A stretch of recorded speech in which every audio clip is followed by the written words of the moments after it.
Hey, how are we doing, ladies and gentlemen?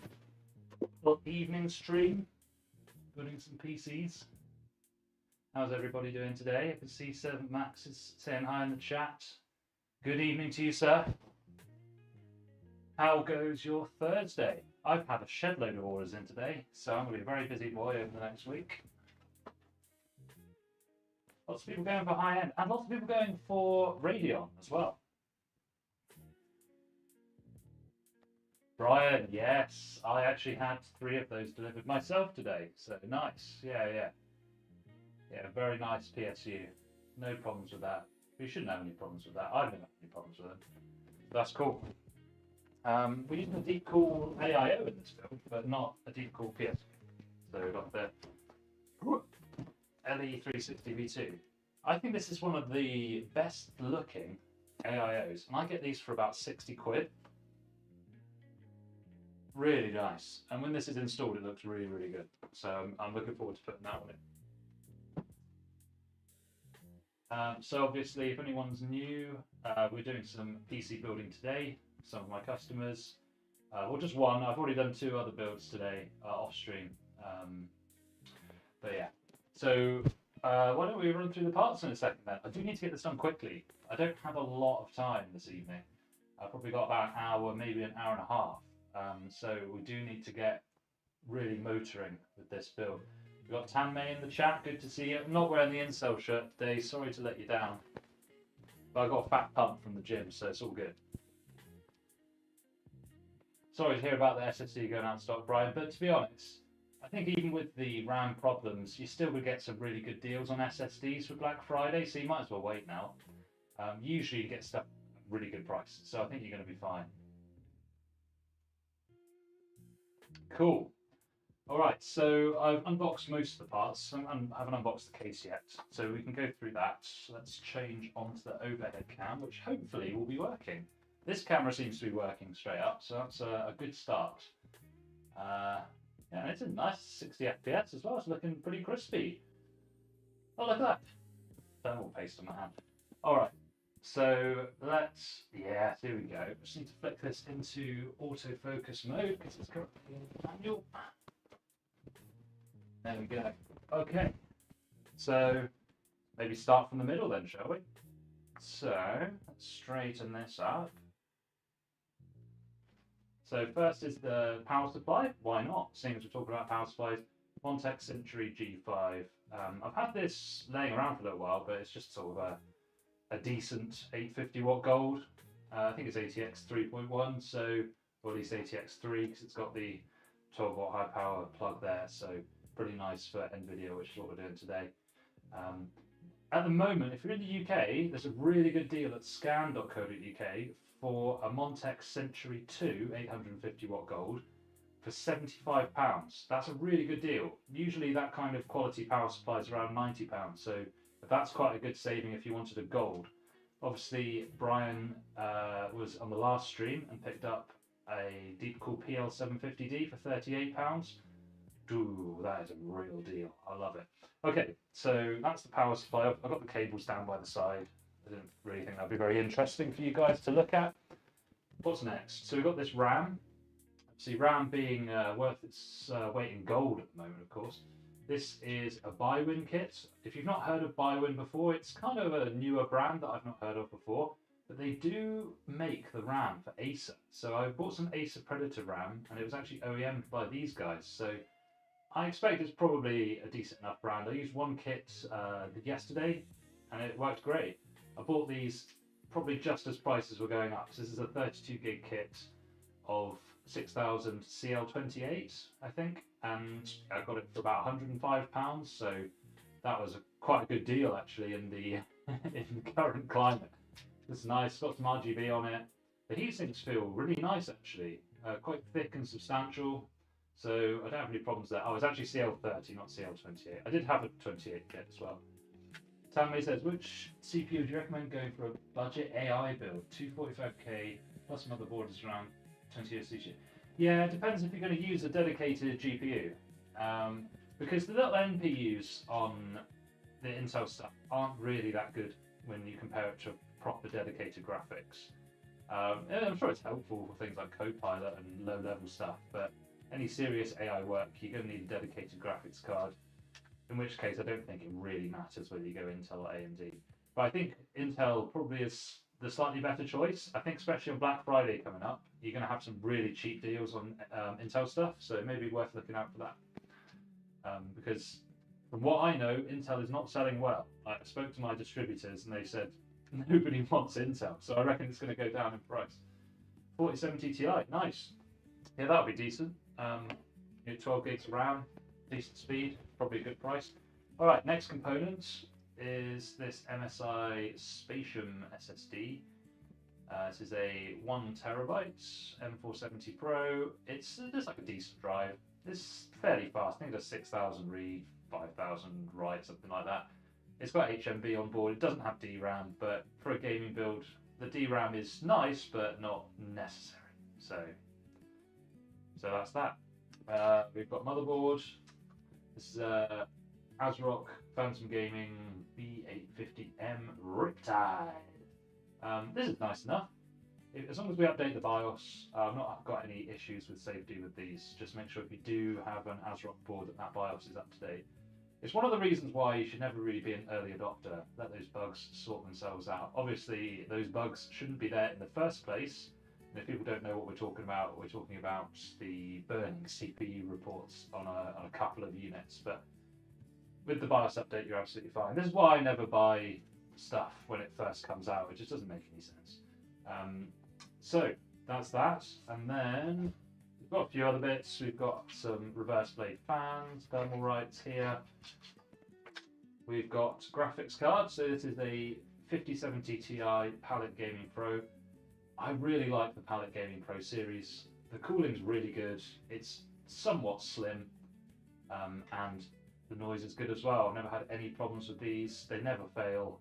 I think great. Really like these. I recommend them all the time. And the other really good thing about these is there's not as much RGB bling going on, and I think that's nice. I don't really want a graphics card with loads of RGB bling on it, if I'm perfectly honest, because I think they age really poorly. Like, they might look cool now, and then in a couple of years you'll hate them. Yeah. Oh, sorry about that. So I've tried to increase the gain. So let me try and increase it a bit further. Any better? The problem is now that might be a bit distorted now that I've put up the gain that much. Is that any better? So I've increased the gain. It's going into the yellow on mine, so that usually indicates it's good, but I don't know if the quality's good now because I've put the gain up so much. It might sound like absolute trash, so let me know. Okay, Palette Gaming Pro, nice GPU, 5070 Ti, that's going to be great for some 1440p and a bit of 4K. Oh, that sucks, man. I can't get this mic to go any louder. Okay, so let me turn it back down. See if I can adjust where my mic sits. That's right on me. How about if I take out... How's that? Ah, okay. Now I'm probably too loud. Hang on. How are we doing now? I think we're probably all good now, hopefully. Yes, there we go. This is what the chat's for, sorting out my audio woes. So 5070 Ti, fantastic, really nice. Is there any parts that we missed because of the bad audio? All right, so probably can't see this very well. So it's a 7800X 3D. The reason it's on this bit of foam is because it's an OEM, so it doesn't come with a retail packaging. I get these a really good price, about £290 including VAT from my distributor. So really nice for the money. You're not really beating that. There was an AliExpress one for about £180 recently, but you know, up to you whether you want to take that risk. Cool, because I do know sometimes those Ali ones are a bit dodgy, like they change the writing or swap the IHSs over and stuff, so just be careful with those. But this is an official one, so you're all good. And then in case the audio was bad, we didn't know earlier, we had a B850 ASRock motherboard, Riptide. We're going to update the BIOS so there's no problems. We had our 32 gigabytes of RAM, DDR5 6000 CL30. 1TB SSD. And we've got the Montec G5, and then the case will be the Corsair 2500X. Got a lot of interest in those 25X builds. Sold a couple this week. Obviously people like that style, so bring it on. All right, so let's start with the motherboard, shall we? I guess that's where we always start. So maybe I'll give us a little zoomy zoom. There we are. Okay, so usually when I start a build, first thing I'll do is peel off any stickers. I know you could leave this until the end, but if you forget and then you have to reach into your case and do it, it's just a faff, isn't it? So we'll take off the 2 bits of protective plastic on the I/O shield and the heatsink. Then we won't forget. Okay. So normally the first thing I like to install is the SSD. So let's do that. I'll need one of my teeny tiny screwdrivers. Ugh. So you can put it in the top one, or you could put it in this one, or you could put it in the middle one. When I build them for the customers, I tend to put it in the bottom one, only because then the customer can very easily service it themselves without taking the GPU out to add another SSD. If I was using a Gen 3 drive, or if I had a drive with a heatsink, I would put it in this one. But I think seeing as we've got the heatsink one available here, let's use that. Bit of best practice and everything. Okay, so SSD can go in. And I'm going to have to do this fairly quick, but of course, if you guys have any questions as we go on, don't hesitate to ask. And you should hopefully be able to see the spec written on screen in the top left, if you need a bit of a refresher. And, you know, people watching this stream, I don't expect you're going to want to buy a PC from me because you're probably interested in building your own. But if you have a friend that you don't want to build their PC for them and they want a pre-built, send them over to the website pc36.co.uk if they're in the UK. I can sort them out with a nice discount, a better one than 50 quid as well. So you can just send them over. All right, so we take the plastic off the heatsink, and then nowadays they seem to have these little plasticky bits on them, rather than having to screw them in place, which is kind of nice. You know, I don't mind screwing it in place, but either way, works fine. Okay. So just slot that in place. What do you guys think in the chat? Do you think that 1 terabyte is sufficient for a gaming system nowadays? Or do you think that really, as standard, we should be going larger, or maybe smaller? Interested to know what you guys think about that. Okay, I can't actually quite remember which way around this was, but judging by where the heat sticker is, it's got to be that way, hasn't it? Because that's going to line up with the SSD, so that's good.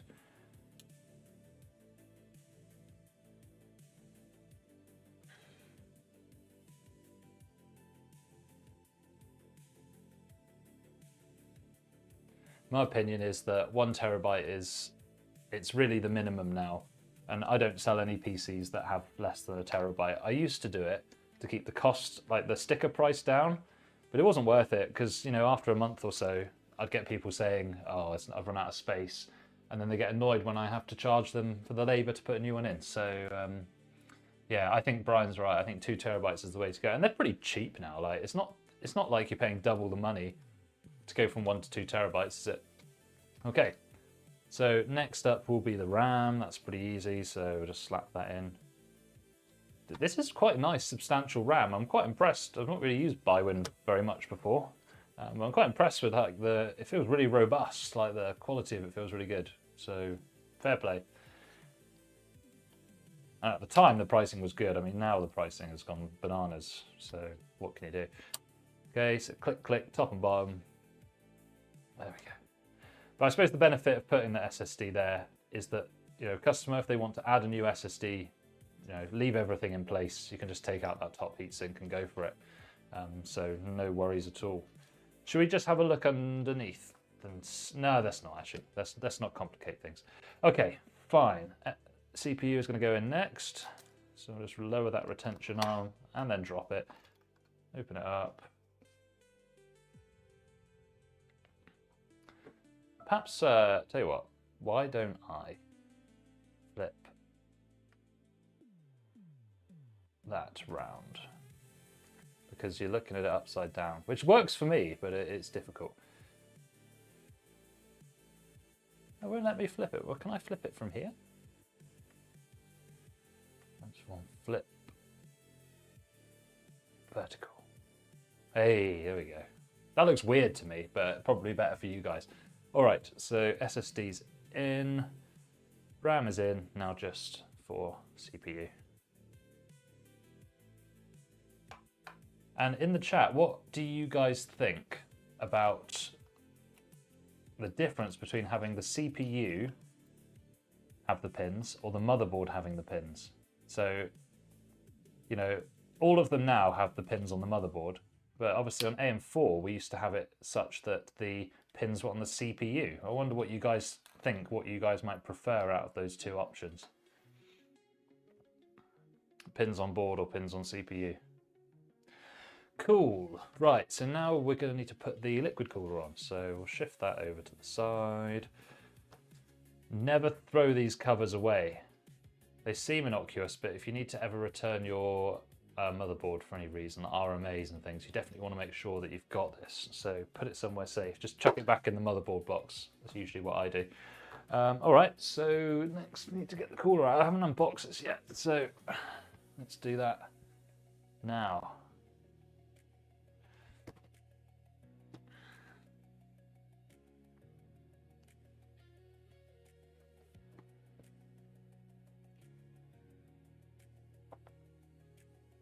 With impenetrable plastic deep cool.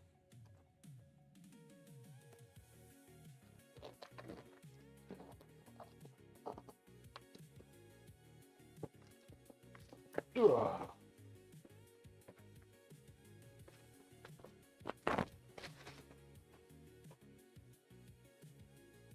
Yeah, Brian, I agree. I prefer the pins being on the motherboard. I think you're much less likely to injure pins on a board versus the CPU, aren't you? Because the CPU is quite small, quite easy to drop compared to dropping the motherboard in such a way that it would injure the pins. So I'm all for it with the pins on the board, and that's probably what AMD have come to realize as well. Maybe there's a technical reason they use the pins on the CPU. Who knows? Who knows? Somebody will know, but not me.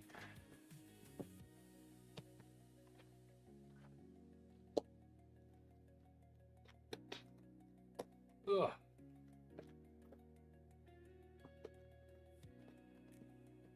Oh, enough boxes, deep cool? Jesus. Like a Russian doll.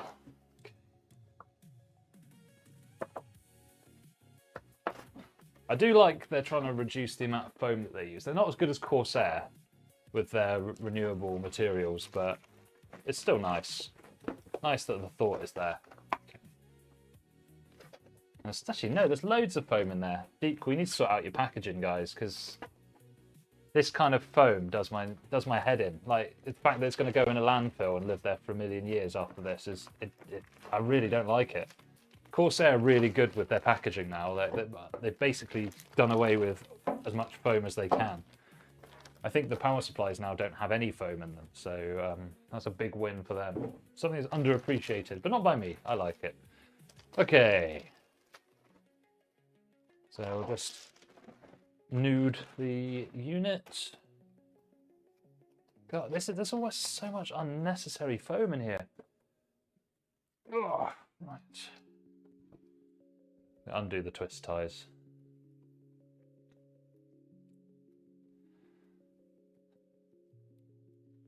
There's another thing I just don't need. You just don't need all these twist ties on these because you're always going to undo them. So I don't really see the point.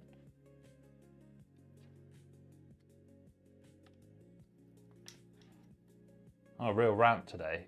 Don't get me started on ARGB plugs and that interface. Oh, awful, awful, awful design. Awful. So many better ways they could have done RGB plugs for motherboards, and they chose this god-awful crap.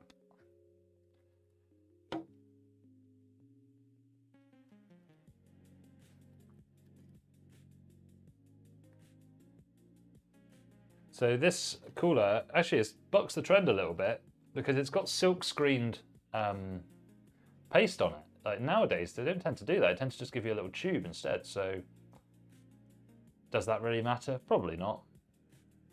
It probably doesn't make any difference. Have you ever played PC Building Simulator? Well, I haven't, because it's my life at the moment, and it does look kind of fun, especially if you kind of enjoy the ideation process and things like that. Yeah, I can see why it would be fun, but I haven't played it. That would be like if I did a shift at the hospital, like doing orthopedics, and came home and played Operation, the board game or something. Deep cool, doing it old school. Sometimes old school's good. In this case, I don't think it is. I don't mind the silk screening. It's more the packaging that I really didn't like with this. Far too much plastic. So let's just undo all the remainder of the twist ties.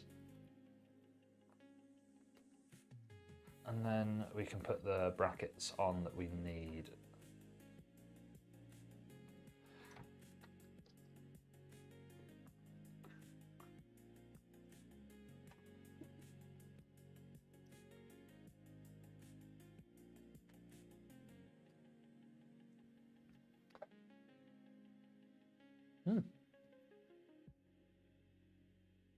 Okay. This one comes with like these little cable tidy things on the pipes. That's pretty cool. Okay, I haven't used a deep cool cooler in a long time. I'm actually going to read the instructions for once and see what I've got to do with it, because it hasn't got a plate on it, so it's definitely going to have some kind of plate. And it looks like it's got screw holes, so I'm guessing we're going to screw something on the bottom, but we'll see. I remember deep cools aren't as easy to install compared to thermal rights, so Ricey says, don't buy 75, £85, that's good. Even if you get taxed on that, that's good. 7,700, 145, great. Yeah, 1,700, those are all really good deals.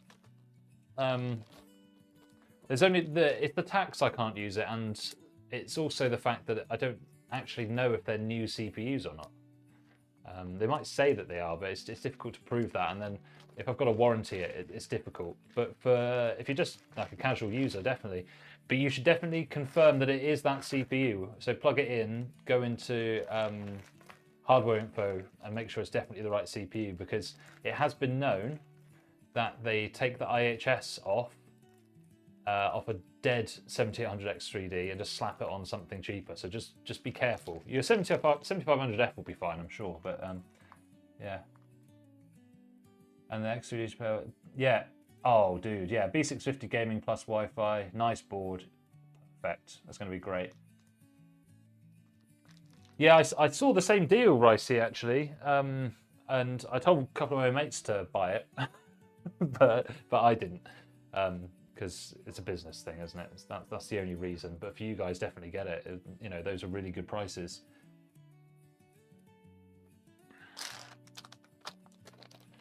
Okay, right, I've got loads of screws here. Let's just get the manual out. I mean, this is taking me back. I haven't used a deep cool in a long time. Mainly because I often do a lot of educational course content with my builds, so I don't tend to use deep cool because it's not applicable to America, is it? Alright, so that's what's included. Let's just go find AMD.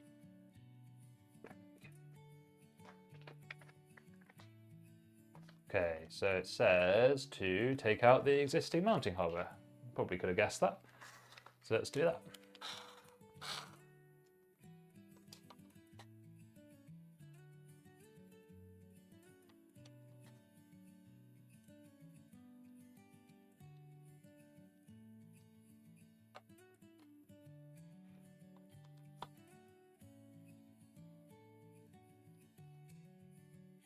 I think AliExpress is great, as long as you can verify that you're getting the right stuff. That's the only thing. Usually it's fine. I bought a lot back when I used to do a lot of used flips. I did used to buy a lot of Ryzens from there, AM4 Ryzens. They're fine. Yeah, I'm right. See, I picked up a few of those Montec Century PSUs that, I can't imagine you're going to get a better price than that for a nice 850 watt gold. So crack on. There's the 1050 watt as well, which is on a good price if you're on a higher end system. So yeah, fill your boots, mate. I think that's there's some good deals to be had on everything except RAM, really. There was a 5080, I think, on Amazon, MSI. Oh, the coffee coloured MSI one, whatever it's called, Inspire, and that was like 940 quid, so it's pretty good. Yeah, I think they've probably got a big surplus of them, Ricey. To be honest, I don't think they'll be making much money on them at all. I mean, if I know anything about the market, I imagine they're not making much money. They're probably banking on people buying other things alongside it. That would be my guess. Well, they've got a huge surplus. Because that is a really good, really, really good price.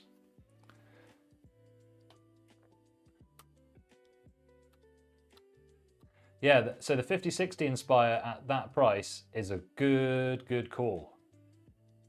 Yeah, that's going to serve you really nicely for 1080p and even 1440 in some games.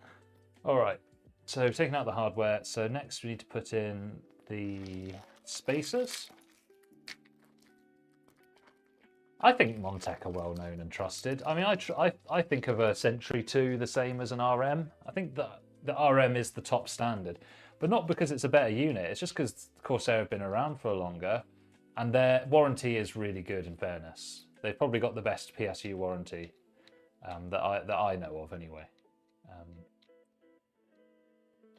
And I haven't seen Seasonic put out a competitively priced unit for ages. Yeah, the brand recognition is important, but I think it's coming a long way. Like, they do get featured a lot on YouTube stuff.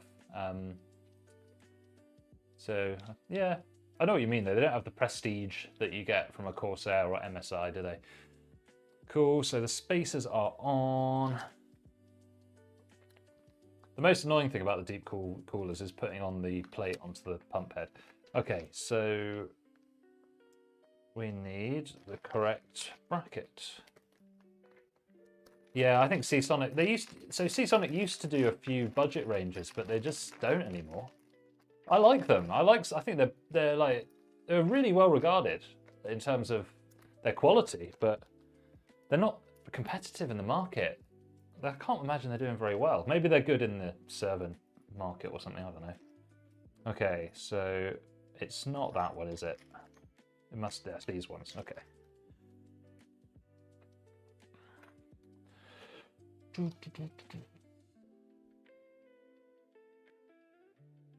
Okay, so this one has the ridge facing away from the plate.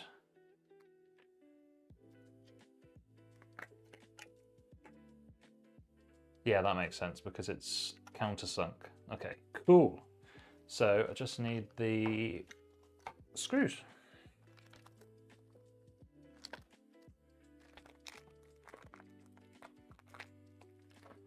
I completely agree, Ricey. Why, especially for a power supply. Like, the thing with a power supply is it just needs to be good enough. You don't need a fancy power supply. You just need it to be good enough and reliable. Which is like last time when I was talking to Brian, Brian Gaming YT in the chat. You know, we've got those deep cool PL750D bronzes. They're great. I mean, just because YouTubers get sponsored by expensive power supply brands and they get sent lots of expensive power supplies doesn't mean that's what you need for your build. So, you know, just buy what you need.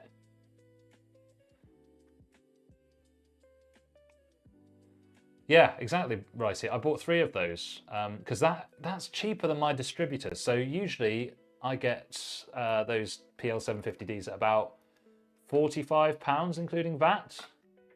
And then sometimes I'll get free shipping. It depends how much other stuff I buy from them at the same time. But that is an unreal deal. They're not making any money on that. They can't be. They must just be clearing stock. Because they know no one's going to be building computers for a while, so they want to try and lighten up their inventory. That's my guess, anyway. Because $38.99 plus shipping for a nice 750 watt bronze. That's such a good price, man. And it's ATX 3.1. For a bronze power supply to be ATX 3.1 is very impressive, I think. Alex, yes it is actually. And it's really nice LTT mousepad. I don't use it actually as a mousepad anymore. My actual mousepad is one that Western Digital sent me for free, but because it's smaller. But this is really nice. I think it's great. The quality's nice. It's lasted ages. It's held up and it's robust, and I'm building computers on it. So, you know, you have your reservations about Linus, but this is a good product.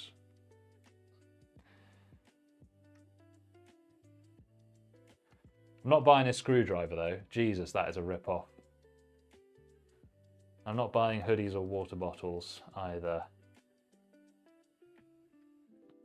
I'm only going to buy clothing from people that are actually stylish. Linus is like a proper little excitable chipmunk guy. That's not the kind of vibe I go for with my clothing. Guys, this is painfully slow, isn't it? It's because I keep chatting. Could have had this built all by now. The 60, I know, dude. Come on, that is cheeky. Like, this screwdriver, it's a long handle. So I always recommend people, if they've only going to have one screwdriver for building a PC, get a long handle like this. I bought this from Halfords in the UK, which is essentially like a bike and car shop. I paid £6 for this. The quality is outstanding.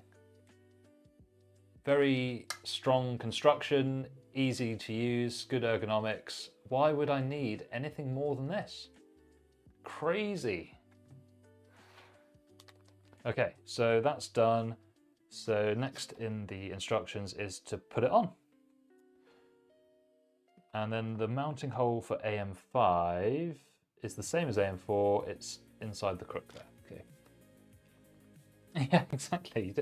You don't need a fancy one. And I've got a magnetizer, so you just put the end through the magnetizer and it magnetizes it all the time. It's great. Okie dokie. Right. So the Deepcool logo is there. So I think the tubes must come out of the bottom. Let me just check what it... Yes, that's correct. Oh, do you know what? I really like it when the tubes come out the bottom rather than the side on coolers. I think it looks a lot nicer. All right.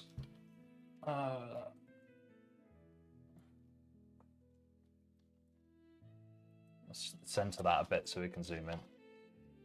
Your graphics card is broken? Well, what's happened to it?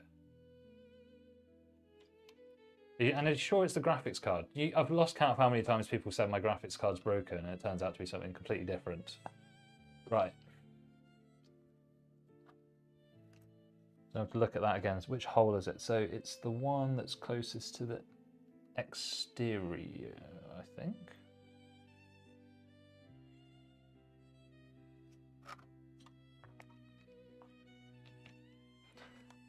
Yeah, there we go. Perfect. With the silk screened paste, you do have to be a bit more fastidious about centering it correctly the first time, otherwise the paste isn't going to distribute evenly. If you put a decent amount of paste on in the normal way, then it doesn't matter as much, but you do have to get the centering better first time with a silkscreen one like this. Is 6000 CL36 good enough? Yes. Yes, it's definitely good enough. The FPS difference between 30 and 36 is probably, I don't know, like 5% max, maybe more like 2 or 3%.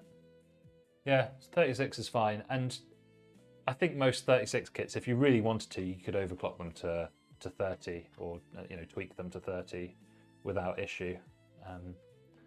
So yeah. I wouldn't spend a huge amount more for 30. I'm mainly buying 36 myself. I just got the last few kits in of 30 just to hold as stock because I got them at I would say a reasonable price. 150 quid for a 32 gig kit of 6000 C30, just regular black. I bought all the remaining kits that they had at my distro, so okay. That looks pretty straight to me. I'll just cross-hatch pattern, tighten everything down. Oh no, Brian, they increased the crucial. I was going to buy some more of that. Although I might have actually bought too much RAM. I have so much now. Yeah, right. I bought those same kits myself. I had to get some more of them more recently, at 128. So I have got actually quite a good supply of RAM at not terrible prices. I'm just wondering, like, how bad is it going to get? That's what I don't know at this point. Because if it the problem is, now that everyone knows that RAM is going up, everyone's buying it, so it feeds into the problem and makes it worse. Okay, so that's looking pretty nice. We'll leave the film on until the end just in case, so we don't scratch it, and we'll plug in the pump. Where's the header for the pump? On this board. Chassis fan 1, chassis fan 2, CPU fan. I can't see a pump head. All right, well, I guess it'll be going in the CPU fan then. Weird. Oh, actually, I guess I could put it in CPU fan 2 down here, actually. Let's do that. Wonder if, will it reach all the way around? No, it won't. Let's leave it in CPU fan then. It's so diabolical. I saw the Kingston CL3620, which is 160 years, 200. Probably changed seller because somebody bought it, right? It is diabolical. Well, Alex, if you bought a pre-built and it doesn't work, then return it or get it under warranty.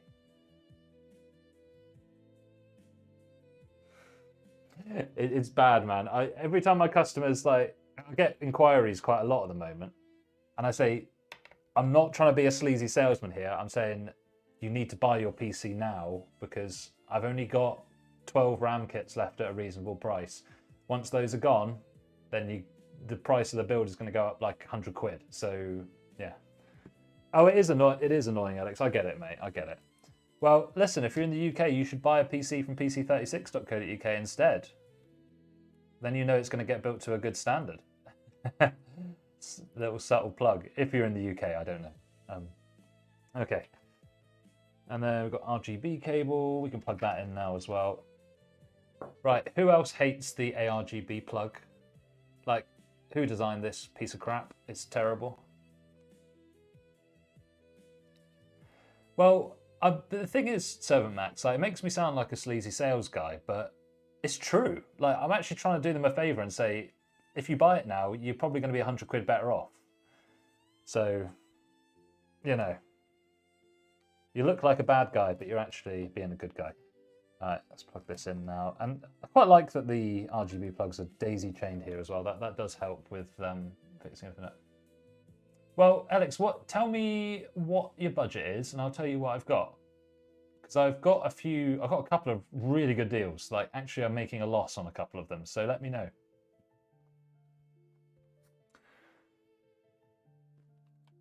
Let me know what your budget is. And you can use the code YT50 as well for the £50 off, even on the ones on sale. So there's some really good priced ones. There's a 3060 12 gig one there. I think you could get that down to £500. I mean, dude, that's a deal. Okay, right, so we're hooked up. And the fans do have the cables going in the correct direction. Great! All right. So this £700 got it for 500. Well, it depends what was in it, Alex. Let me know. I'll see it. You know, you can always just go to the website and see if you like anything there. Well, hopefully, when I see it will all fall apart. I use AI a decent amount just to help with coding, like for the website. It's really good for that. But if it goes away, I don't care particularly. It just goes up and up in value. There's a lot of potential, but we'll see. But also, there's quite a lot of potential in the counter to AI as well, like outdoor stuff and real experiences, you know? All right, so I'm going to hook up some of the modular cables now because it's a dual chamber case. So it often makes it a bit easier if we hook up some of the modular cables now. That's one of the benefits of going modular, I guess. Does this power supply come with a second CPU power? Yes, it does. Great. So a little tip for you if you're building. So if you've got like a 8 pins and then 4 pins, you can split the other cable in half, and then the side that you want has the 2 square bits on it. So I don't know if that's focusing very well, but on this one, I've got a square there and a square diagonally across, whereas this other one here, they're all domed. So that's how you know which one you want. You want the one with the square bits on them.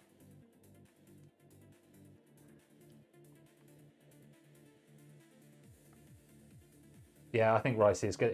There's going to be a correction, I think, at some point, in my opinion, but I don't know. Alex says, I've got 12 gig VR. Okay, nice. 3060 12 gig, Ryzen 5 36, 616 gigs.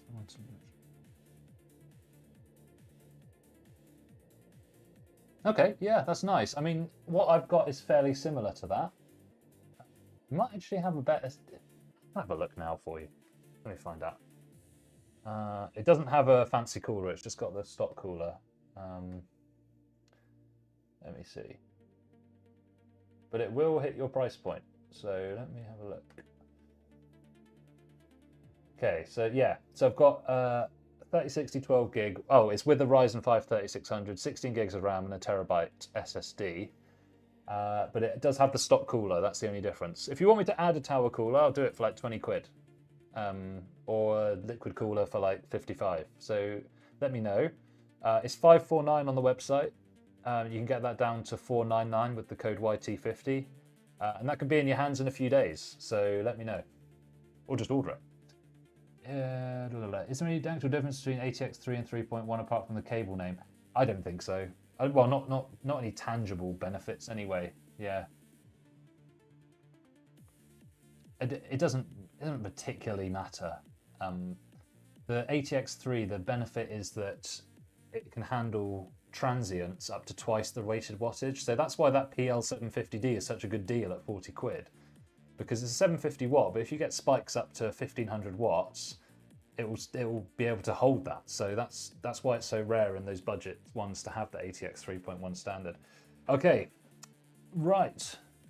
Good. And then we could just put in the motherboard 24 pin here. Customer didn't want any full sleeve cables, but we've got cable extensions.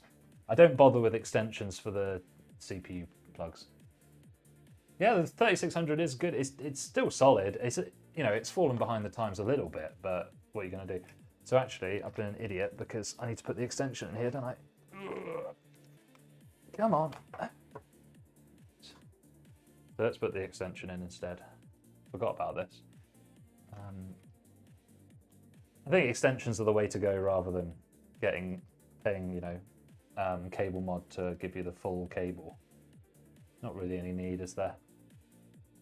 There we go. Cool. So platform is done.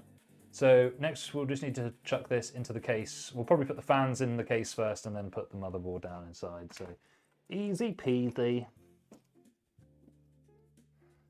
All he plays Counter-Strike, Rust, and a few other games 1080p. You don't need anything fancy then, exactly right. And actually, the 3060 12 gig for you, Alex, is the perfect choice because Rust is known to use a lot of VRAM because it's poorly coded. So yeah, I think that's a really good choice.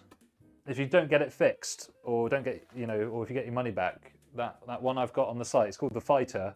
I've only got one left and I won't be restocking it. So I would recommend that you pick it up.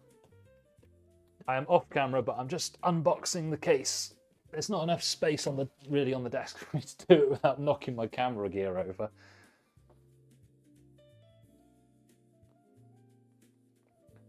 So yeah, maybe, I'll tell you what, maybe we can give you an alternative view. Although you're not actually going to be able to see me open the box, but hey, whatever. Okie dokie.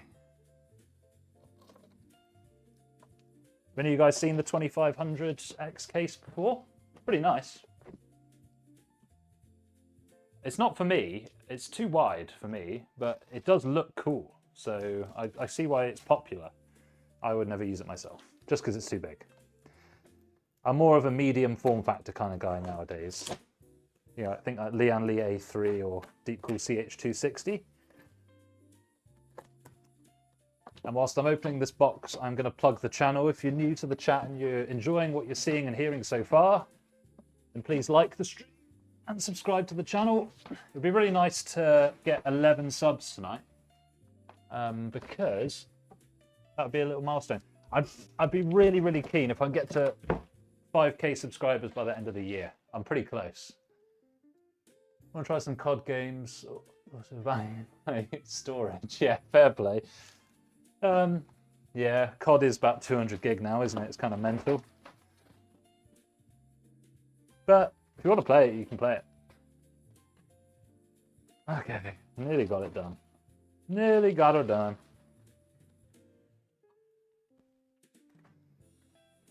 Oh, I'm gonna need to, like, if these live streams take off, I'm gonna have to like hire a proper big studio and stuff. I usually do these streams upstairs, but I've actually got so many PC parts that there's not any room to actually build up there.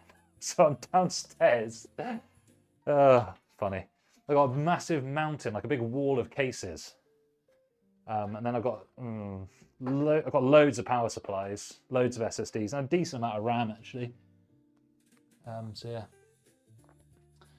I think Lian Li A3 is like the perfect modern case. Like, you can, what more could you possibly need in terms of like fitting stuff in? It's really well optimized.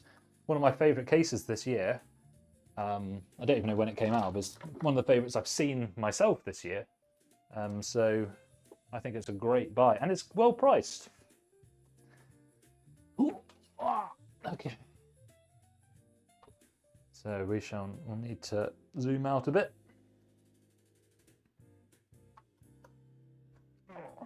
It's difficult to show this whole process on stream, but we'll see. Velo's in saying hi, good to see you, fella. Hope things are going well. Okay, tips apart. I don't normally do everything from this top-down angle. It's just because it's just so that you can see it on stream, really. We'll get a proper shot of it when it's done.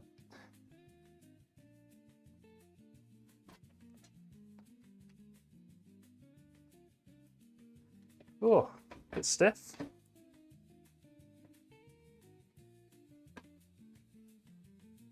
There we go.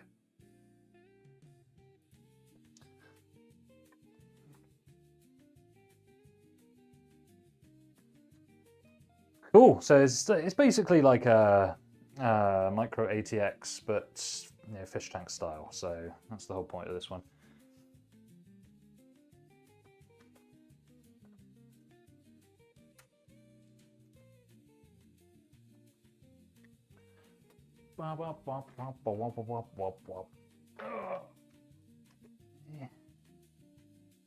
One thing I love about this case is like the whole back panel is like a big mesh, and it's got all like the tiny triangles that the Corsair did. It looks really nice. I mean, it's not like going to help with performance really, but looks cool. And the build quality and finish on this case is nice. So, you know, it's not like it's a bad case. It's just not my personal taste.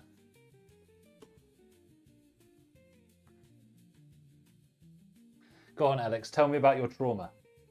Brian Gaming, do I get the Corsair 3500X? Yeah, nice case. We've done a video of it on the channel. It's what I'd call an atrium style case. And I'm quite a fan of those actually, because the PSU is still in the bottom. The benefit of that is that the PC doesn't end up being super wide, so it fits on your desk better. So the atrium style is really cool. Other ones in that style, you could look at the Lian Li Vector V100, because the V100 will come with fans, whereas the 3500X doesn't come with fans, and the RGB version, it does come with fans, they're not reverse blade, so, you know, it's up to you. Your PSU set on fire?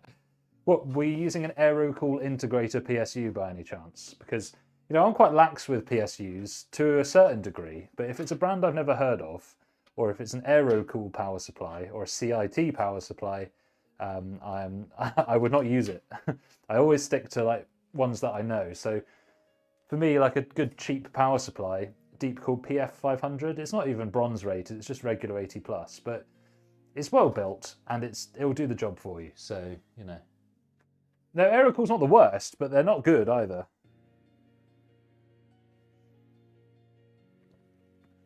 All right. So we've done that, and then we just need to get the screws, etc., out the back. Oh, Ricey, yeah, I've seen those Vida. So Vida, I use their cases a lot. The reason you're seeing them a lot is because they are they're exclusive to a distributor in the UK, and that distributor is called Spire Technology. So a distributor, for people that don't know, is like the step in the chain before it hits a retail store. So big stores like Scan, overclockers in the UK, they'll have their own allocation directly from suppliers, but smaller stores like CCL and a few others, or lines where the store doesn't want to take in a lot of stock, will use a distributor, which is like a middleman. Basically, Spire have the rights to Vida as a brand to distribute them in the UK. They make really, really good cases for the money. I've just done one with the Vida Solus case, which looks like the Corsair 3500X, but for a lot less money. So the cases are fantastic. Their case fans are really good, but I wouldn't be touching their power supplies, and I wouldn't be touching their liquid coolers either. There's a chance that they're fine, but it's not a chance I'm willing to take when my business is on the line, let's put it that way. So yeah. Do you know what, Ricey? I'll have, once I've cleared this off the desk, remind me, and I'll go and find out the price for you. But yes, they are extremely cheap. Oh God, Game Max is another brand of power supply I will never use again. Oh my God. Dodgy as heck. It doesn't serve you to save money as a business. For me to try and put a cheap power supply, like, is that £10 or £20 on the power supply? Is that worth all the headache I'm going to get down the line? Absolutely not. So I'd rather just not make the money and ensure the customer has a PC that's not going to blow up. Why is aim-lapse? Oh my God, Ricey, no! Are you kidding me? You can't put an 80 class card with a Game Max. I wouldn't even put anything with a Game Max, let alone an 80 class card. Cool, right, so let's put in some case fans, shall we? We could put some in here to start with, actually. Yeah, I think everything about that power supply is hell. Yeah, bad times, bad times. Right, I've got some fan screws here. So we can do that. So these are reverse blade, and you can tell if they're reverse blade, one, by just like reading them. So this one says RB. Also, the way that the fan blades are shaped, they're kind of scoop shaped like this. So they're going to be kicking air like towards the camera, if you like. That's how I can always tell which way around they are, just based on the fan blade shape. So yeah, these are Thermalrights, really good. They're like £6 each. Really good airflow for the money, unbeatable. RGB looks good. It's got daisy chained connectors. I can't fault this. It's fantastic. So we're going to put it in this way so we see the nice side of it in the case. That's the whole reason you use reverse blade, is for the improved aesthetics whilst maintaining the direction of airflow. Yeah, so the V100 is a really nice case. Just actually finished a build with it the other day. If you want to know what it looks like, Brian, if you go to pc36.co.uk, and I've done a series with it called the Aegis series, so AEGIS. If you want to see what it looks like built, there's some nice photos there. And if you don't like it, that's cool as well. I'm not going to put those cables through that grommet, actually. Oh, see, it says the plan is 2000-ish to finish. It's not. It's going to be like another hour before I finish this, because I'm yapping away. You know, when I'm off stream, I can do a computer build in like 25 minutes. But you guys distract me.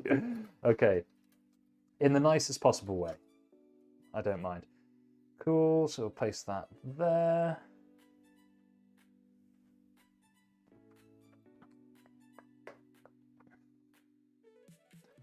Do people still play Hunt Showdown? Wow.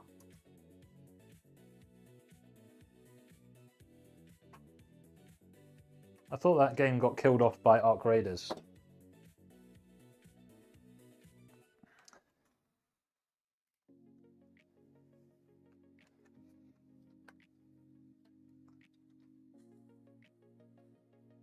Honestly, if you build a lot of computers, you need an electronic screwdriver. It saves you so much hassle.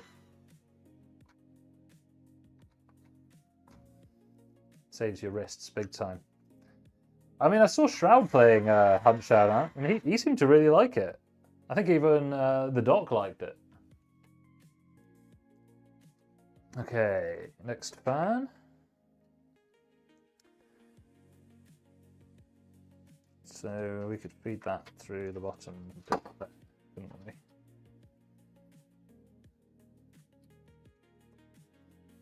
I always try and put it in so that the least amount of fan cable is showing, if you know what I mean.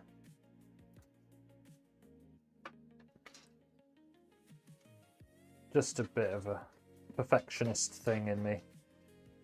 Okay. This isn't the normal way I'd mount these. I'm only holding it this way because I'm on stream. It's definitely cheaper than the LTT one. I think my dad bought this. I can't remember. I think you're in the UK, aren't you? So if you're in the UK, or you might actually know if you're in America, there's a shop called Aldi. It's like a cheap German supermarket. I think you've got them in America. And they have basically the thing about Aldi is that they have, hang on a minute, they have these aisles where you can buy like random shit that they find. I don't know how they find this shit, but it's just like homewares and things. Like you go there one week, you'll pick up some toilet paper, some fruit and veg, and then down the next aisle you'll have like camping gear, a tent, neck massaging gun, all sorts. Basically, I found one of these in Aldi, and it was like £20. So I can't do it with it. The first one I'm going to need to do it with the manual, aren't I? Because it's not working. Yeah. Aldi special buys. Do you know the most annoying thing about Aldi special buys is that they get something really good in and they never get it back again. Like they sell out of something really quickly, and they never get it back again. They had this really good vegan chocolate. Like it's really hard to find good vegan milk chocolate because it doesn't have milk in it. They brought a really good one in, and I've never seen it again since.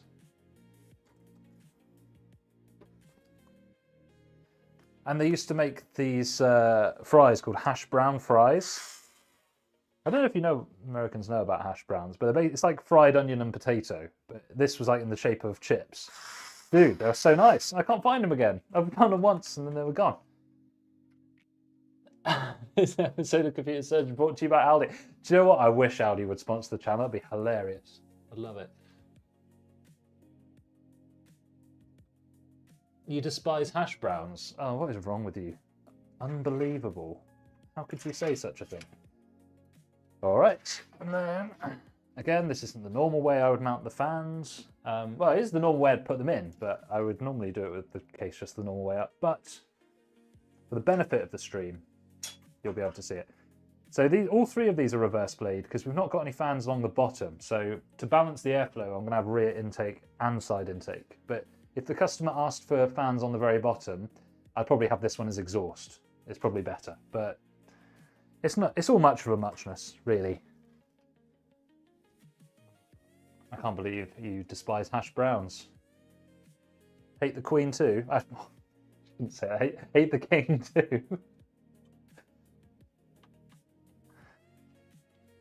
Can't libel the dead, so it's fine. Ah.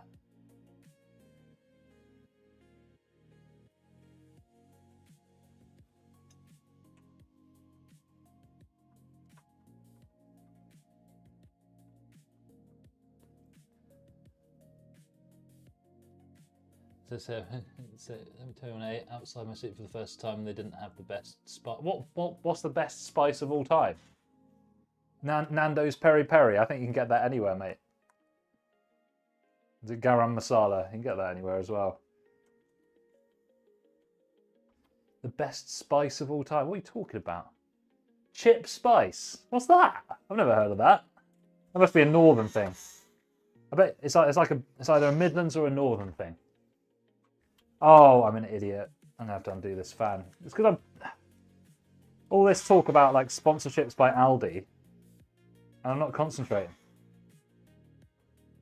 Chip spice. So what's in that? Is it like well, I don't know. Is it just like the sort of a dry roasted kind of flavour?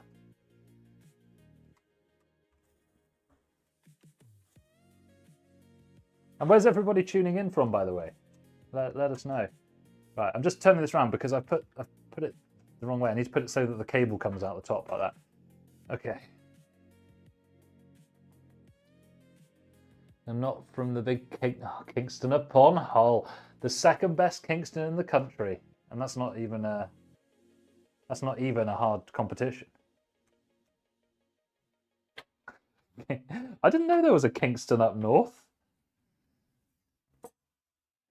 To be honest, up north, London, I don't know. I'd probably rather be up north, to be honest. London's gone downhill big time.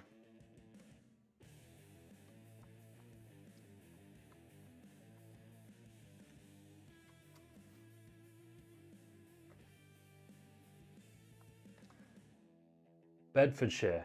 Fair enough. What goes on in Bedfordshire? I don't really know anything about it. It's one of those counties I don't know. I'm in Devon, so, you know, we've got nice rolling hills, or so they say.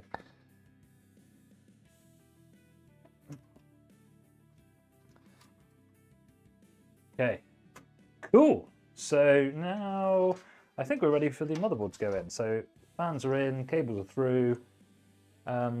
These side ones, I might just like drop this down in the air a little bit, just a bit more even coverage, but we can do that later. It's fine. Brian, you're in London. Oh God, I feel for you, mate. Do you know what? Some of my mates live in London. They love it. I couldn't do it. I mean, everything is going on there. I get it. I do get the appeal, but it's not for me.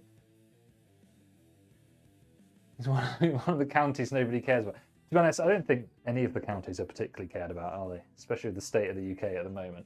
All right, let's get our motherboard assembly and pop that in. So, you know, I mount the cooler on the motherboard first, and then put it in. Some people put the radiator on the top first. I mean, you can get it right either way, but I prefer it this way, just because I find it easier to route the cables through. But that's just me. In this kind of case, you'd be all right putting the radiator in first because there's plenty of space, but I just find, you know, with all the builds that I've done, this has been the easiest way. One of the other tips is, so these holes here are actually for back connect, but if you've got a slim cable like this, it actually makes it look a bit neater if you just run that through before screwing the motherboard down, so we'll do that. Also peel back that CPU power cable like that. Make that a bit cleaner as well.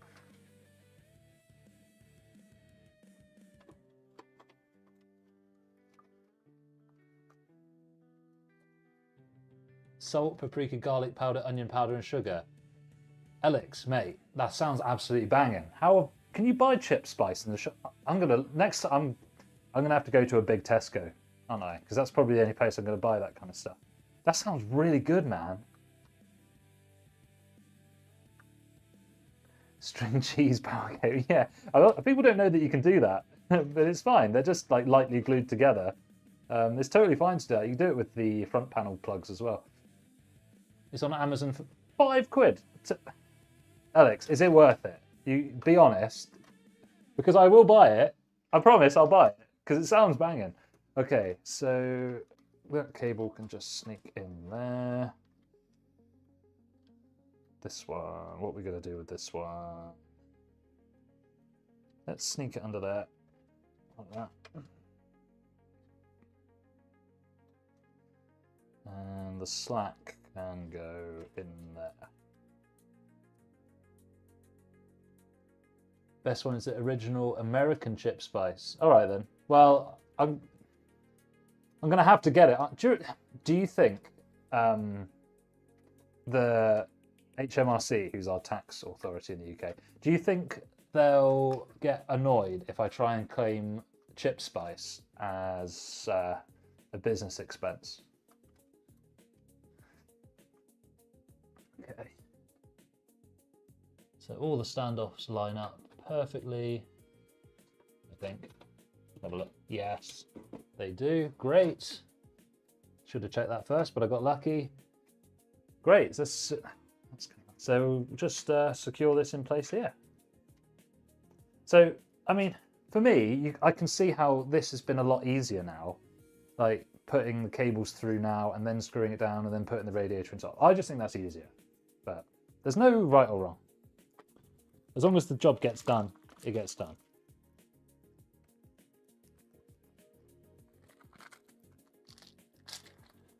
Time is to feed your staff. That's a good point, yeah. Do you know, you actually, that triggers me, right? Every time somebody writes license like that, it makes me laugh every time. You got a license for that? Oh, you set me off now. You got a license for that? You got a bloody license for that?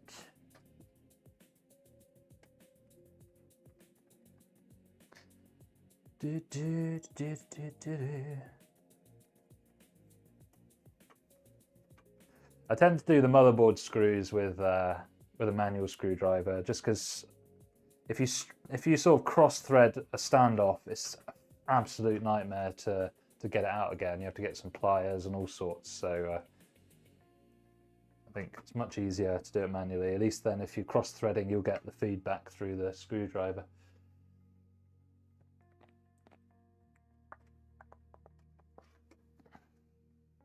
Can you imagine trying to do a PC build without a magnetic tip screwdriver? Sounds like it really sucks. Oh, we're slightly off center here, actually.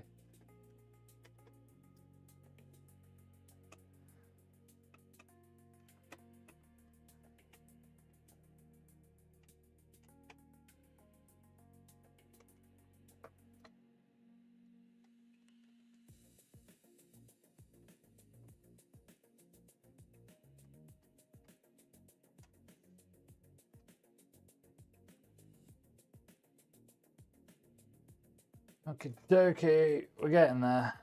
We are getting there.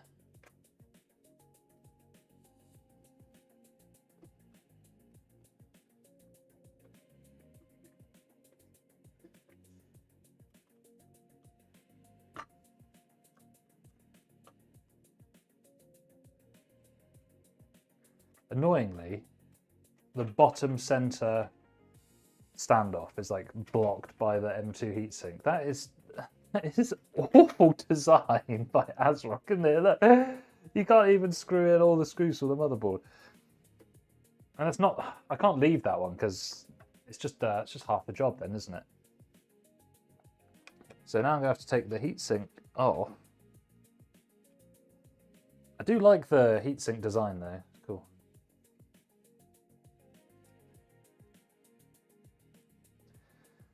Well, I do claim everything back for all the components that I buy. Obviously, because I use them to put in PCs. So I claim back all the VAT on those. That's one of the reasons I can't buy from AliExpress, is because of the VAT situation. Just economically doesn't make sense. Oh, I'm gonna have to take my SSD out in order to mount my motherboard. That is awful design. Like, I don't hate ASRock, but I've had to, you probably can't see it very well.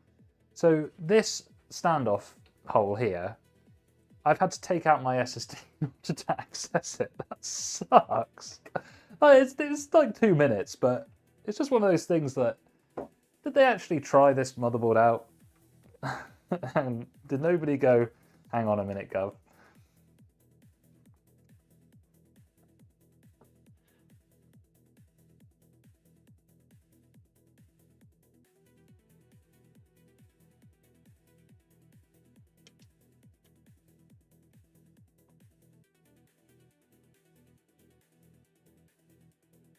Yeah, I wish we had a micro center. There is no way you can buy computer hardware in the UK. I mean, some boutique stores will have it, but it's difficult because it's so hard to be profitable in the UK and have a bricks and mortar place, because PC stuff is quite big.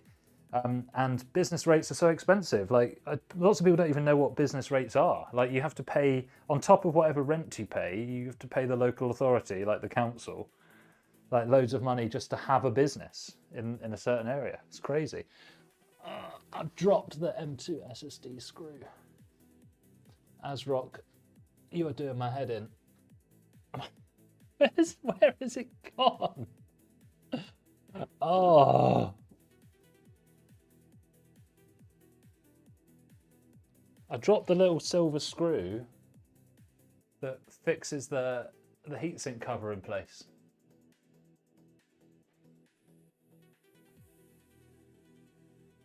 Noodle says, my picture is reversed. Yeah, I know, it's because basically my overhead cam, so earlier I had it like this. It's because the overhead cam is coming from behind the table. Maybe if I tell you what, I might be able to flip it again. Hang on. It's making you seasick though, that's funny. Hey, thanks for the comment, Noodles. I wouldn't have actually known, so there you go. I think half of the US wishes they had one close by to... Yeah, true.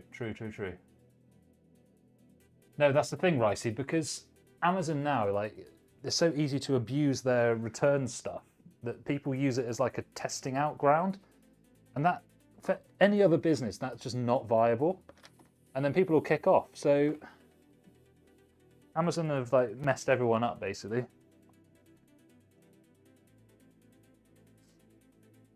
I cannot find this little silver screw that goes into the heatsink cover. Oh, it's got to be down here somewhere. I'll find it. Doesn't help that it's a silver screw on a grey carpet. Okay. OCD on overdrive. No, honestly, I'm not joking. Thank you for letting me know, because this looks a lot better now.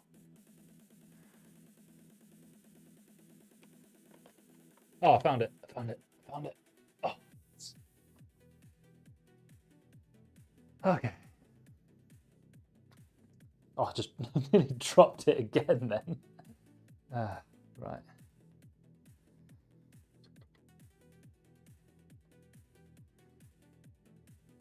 All right then.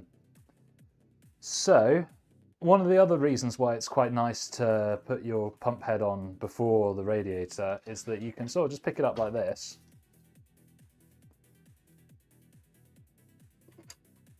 And then you can hold it like this and you can just feed all the cables back through. I find this a lot easier. I mean, everyone has their own way of doing it, and that's fine. I just find doing it like this. It's just easier.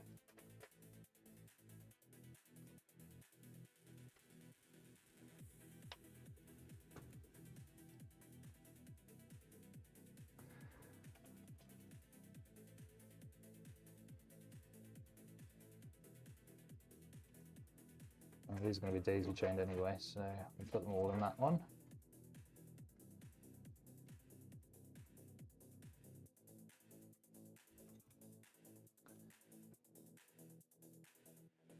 Yeah, it's a good point. Well, the actual room in this house that I've put aside to be used as a YouTube studio is now filled to the brim with computer part boxes. So I can't actually do any filming in there, so I've shot myself in the foot. But otherwise, I agree with you. Okay, so now we need to just fix the radiator in place. So that should be fairly simple. Just get the screws.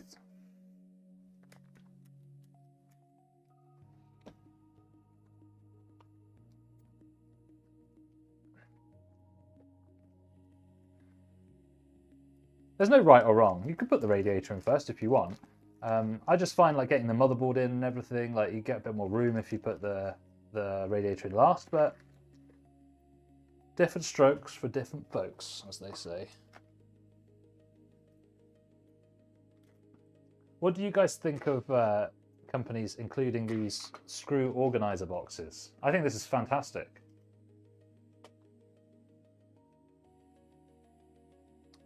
Wow, 13600 KF and 3080 for 780. That's not a bad price, you know. Not bad at all. And that was like in the when Intel were like decent-ish. I wouldn't say they were good, but they were decent-ish. Yeah, obviously, but I don't know. The Intels that I did, I would keep an eye on the voltage. And some of them would boost into like 1.4, 1.45 volts. I think if you know anything about computers, you know that's too high.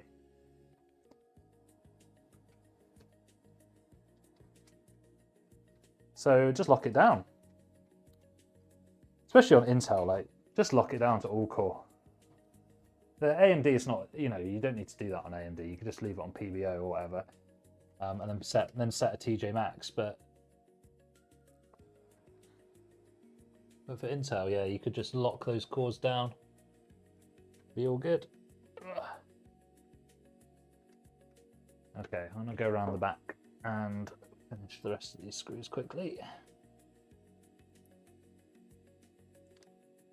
Apparently you can put, yeah, if you overclock the Intels, they can be really good, especially for the memory. Like, if you can really tune down some memory, you can get fantastic performance out of them. But obviously you're paying more for the memory, so either way.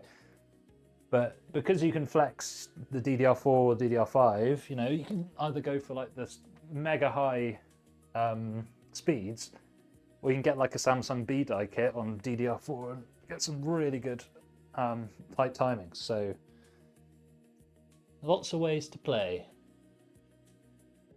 Lots of ways to play.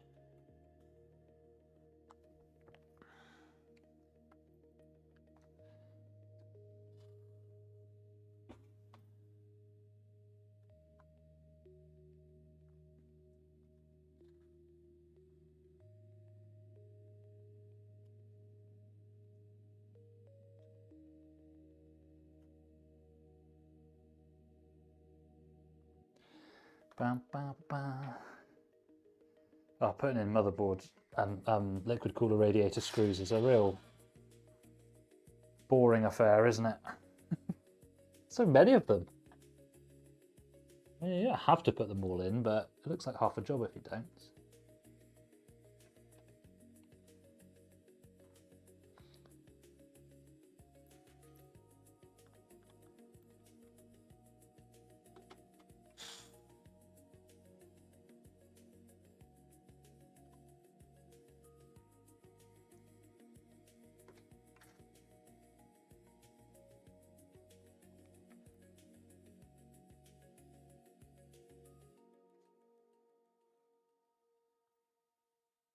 Two more to go. I can't actually see the chat at the moment, so I will catch up in just a second. The other thing about, if I could actually use my studio as a studio rather than a storage area, I could use my standing desk as well, which would be a lot better for my back.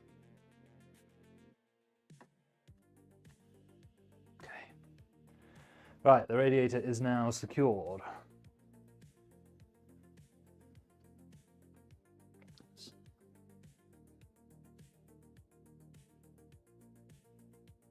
Yeah, exactly, Ricey. I mean, AI is so cheap now.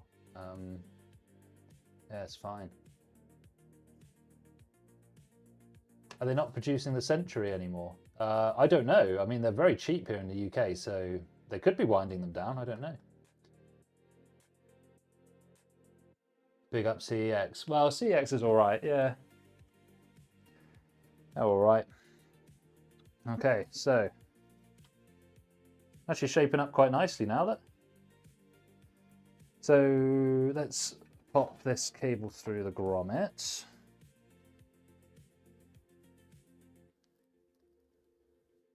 I do like it when the cable combs just come pre-installed. It's so much easier. It's one of my least favourite PC building things to do is put cable combs onto sleeved cables.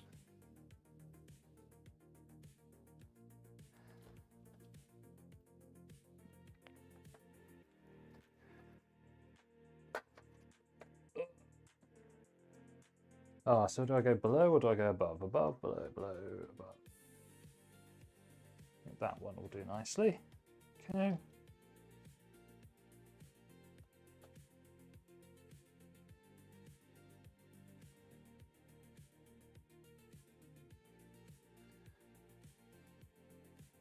Oh, did it only come out this year, the Century 2? Maybe, yeah, you're probably right, actually, because the Century G5 was the one before that, wasn't it? So, yeah. i5 12400F for 60 quid from CX and 90. Nice flip. How many watts PSU should go? 9800X 3D plus 5070 Ti. I'd probably go for 850 watts. I mean, 750 will be all right for the 5070 Ti. 5080 I'd be going for 850, but the 850 is just so solid. You could use it forever, so it's probably a better choice. I would go with 850.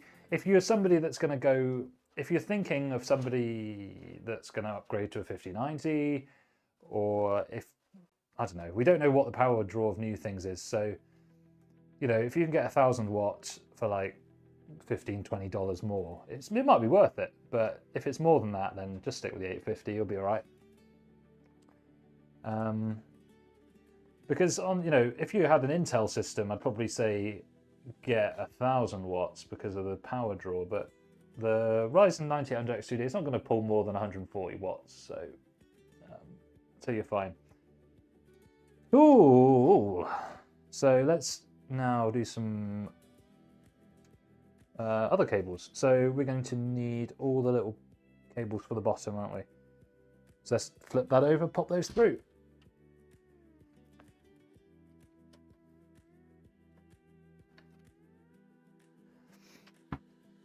Okay. We'll just disentangle a lot of these. There we go. Right, so a lot of our front panel cables are here. These are some fan cables. Can't remember if this has ARGB plug on the bottom as well. Let me have a look.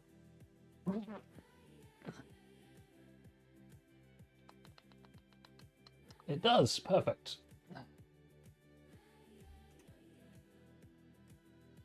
Oh, my friend, it's just the start of the cables. Right, so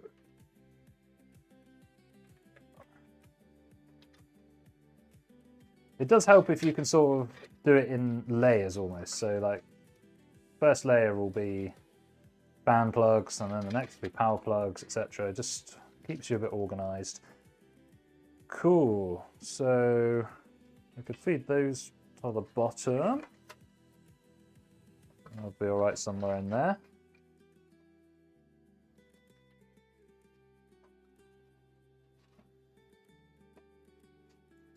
And then we get one of these fans down there. Difficult.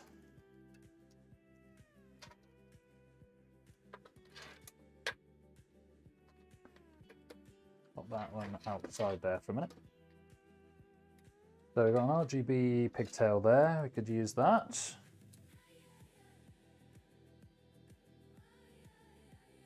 Oh, that looks, these are awful, these RGB plugs. When they're this loose, I'm going to tape that. Sometimes those RGB like daisy chains, they clip in and they feel all right. These do not. I'll be using some electrical tape, I think.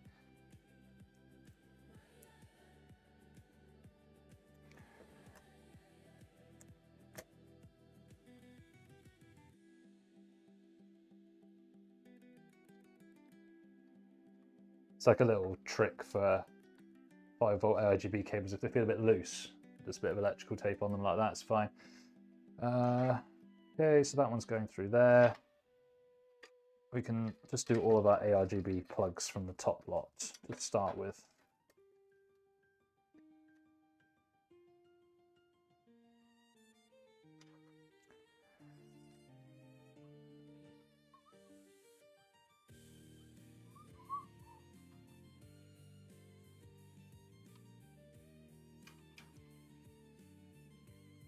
Yeah, well, I wish there was a way to secure them into the motherboard a bit better. So that one clicked together. That felt quite nice. So I'll probably just tape them all at this point, but that one felt a lot better.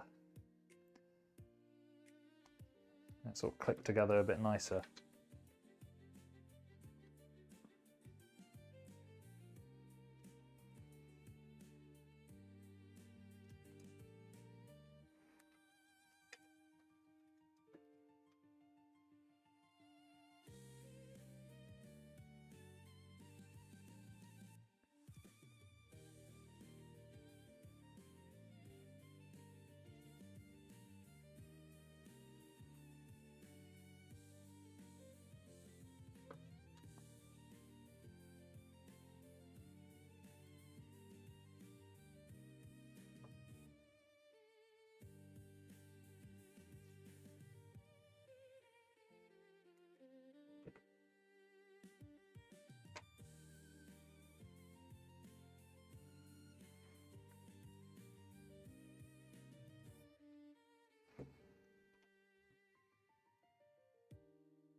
Oh, how many more plugs have I got? Jeez.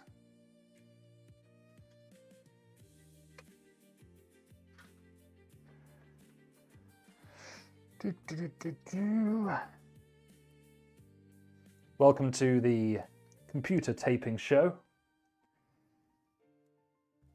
This is it. This is all we do all stream.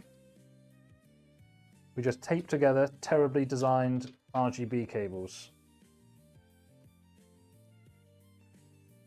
So subscribe, donate, join the channel for more taping action. Cool.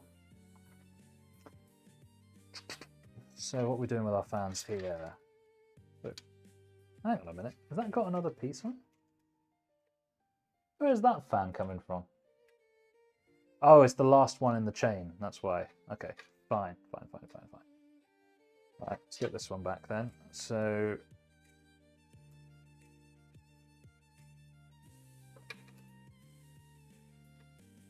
if we plug this one into the back of this one, and we'll just about get away with this many fans, I think. Oh, wait, hang on. Oh, do these not have... Oh, it comes with one of these. The ARGB fan experience, honestly, it's terrible. It is the worst connector on a motherboard. I got one of these. Little fan splitter. Well, they did, but I wish it was just I wish it was a better connector. Right, I'm just going to peek underneath because I want to see where the fan plugs are on this. Have we got one on the side? Oh my god, the fan PWM plugs on this board are in awful positions.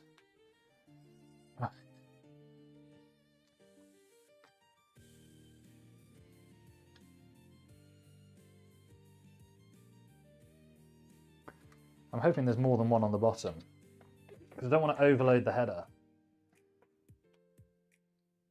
Yes, we've got a couple down there, so that's okay. That's okay. Fine. So the two Thermalright fans can share a header. That's no problem. We'll pop that one through, and then we'll use the three-way splitter, connect that to a different header, and we're good to go, baby.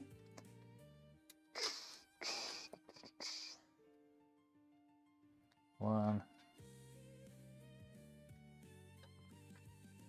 two, probably one more of these somewhere.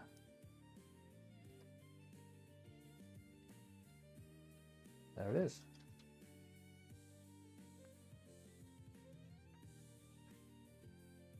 FSR Redstone is released on December 10th. Yeah, I don't know. I'm guessing so. I'm sure Hardware Unboxed is probably creaming his pants, so probably won't be able to. It'll probably be out on the same day. Yeah, that's true, right? I mean, usually they're fine. I usually do not have a problem at all. It's just this particular motherboard only has one fan header along the top edge, so it's fine. It works. I just want there to be enough. That's the main thing, isn't it? And there are enough on this one. Okay, so we've got another fan speed there. That one can go off the back of this one. So all of our Thermalright fans are going to go off one header. All of our deep cool ones are going to go off a different one. So we've got no more than 3 fans on the same header. Perfect. All right then. And then we'll do these, and then after that the power cables. So pretty sure we had a USB 3 along the bottom edge, so we'll just chuck that through.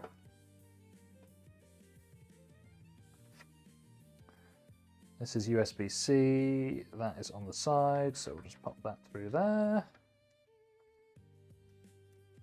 This is front panel. For some reason that's split in half, but that's okay. That's usually in the bottom corner, so try that gap. Again, using the back connect panel gaps can make the routing even a little bit neater. So quite handy. And then this must be the HD audio. Usually with the HD audio, I kind of put it across this way and then put it down this side. But actually in this case it doesn't work. I've tried it before.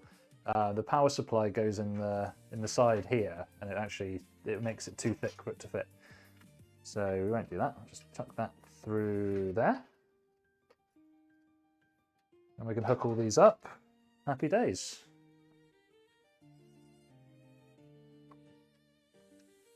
Yeah, I know, Ricey, mate. I know exactly the kind of connector that you're talking about. Fortunately, that they don't seem to do that as much anymore. But the old school, they did do that. Yeah. Usually, what I would do is with the AMD stock cooler, I'd feed it behind the heatsink here and down into that one. But yeah, it was never ideal, was it? All right, so start from the right because why not? That's weird. They put the speaker header on the left and the front panel header on the right. Strange. Not that it matters, just a bit strange. Okay. USB header is there. Zoomy. Even some cheap AM5 boards still do that, do they? I don't really use a lot of really cheap boards for AM5. Unless I'm really needing to hit like a certain price point, and that's the only way. But usually the cheap ones don't come with Wi-Fi, so I have to add a Wi-Fi card for the customer. And by that point, you might as well have just got a good board that already had Wi-Fi in it, so tricky one.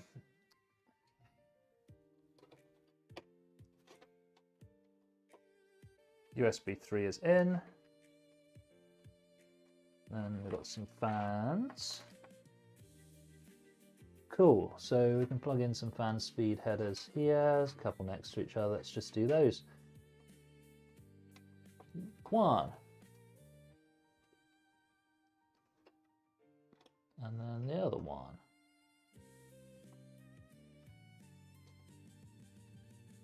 There's actually 3 ARGB headers on this board. That's quite good. And then this is HD audio, but we do need to get one of the RGB plugs from the back because that's come out.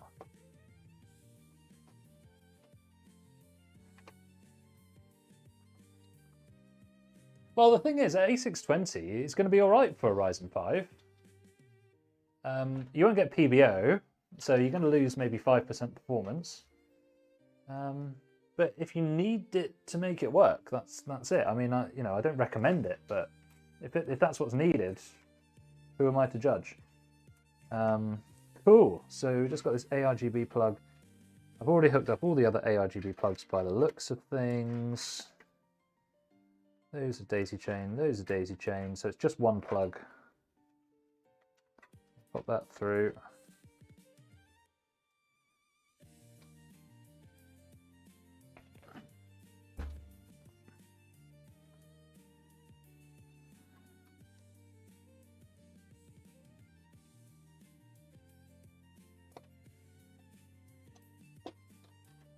Cool. Feed some of that cable slack back through.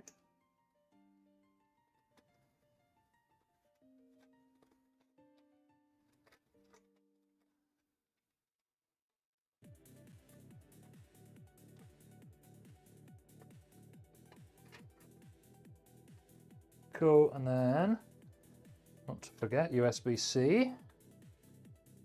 Now weirdly, the USB-C internal connector doesn't go in either way. Like if I try and put it this way, it doesn't go.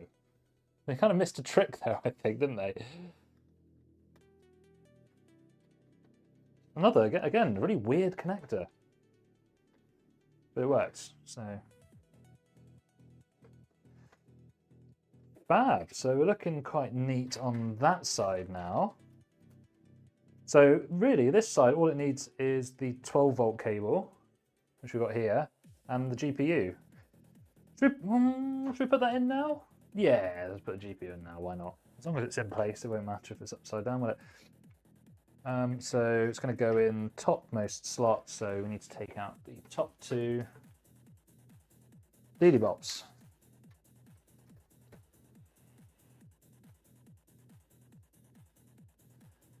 Oh, dude, Asus A6, any Asus that's got K in it, I'm always I'm always a little bit skeptical.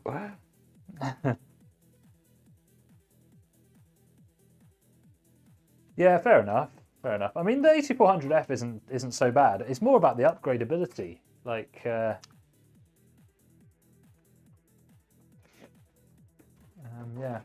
But any Asus board with K in it, I'm always a bit dubious about. They tend not to have the best design, but if it works, it works.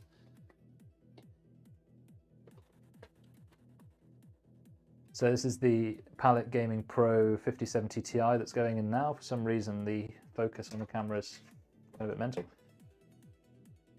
Okay, cool. Customer hasn't ordered an anti-sag system with this, but I've given him the link for one of those basic stick ones that you can put underneath, because most 3-fan GPUs will benefit from it nowadays. But we won't include one today. The other thing as well is you could put 3 fans along the bottom for better GPU cooling, but this cooler is going to be really nice. I think it's not going to cause any thermal problems. I think this is going to be great.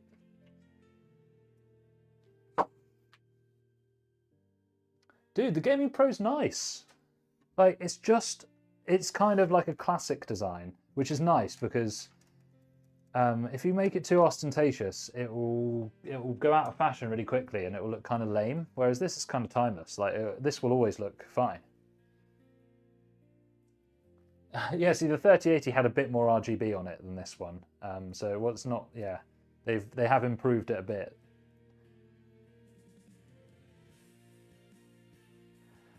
So I'll put this 12 volt 2x6 in. It also does come with an ARGB bit that you can plug a cable into, but I don't want to do that.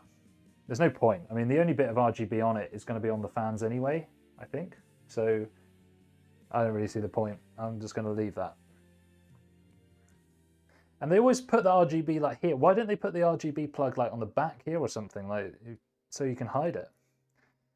I suppose you could run it alongside the power cable. So what do I know? So 12 volt cable in, push, push, push, push, push firmly to make sure it's definitely in, no gaps. And we'll just feed that through the bottom. Easy peasy. Let's just sort out the cables and combs a little bit. And get it looking a bit neater.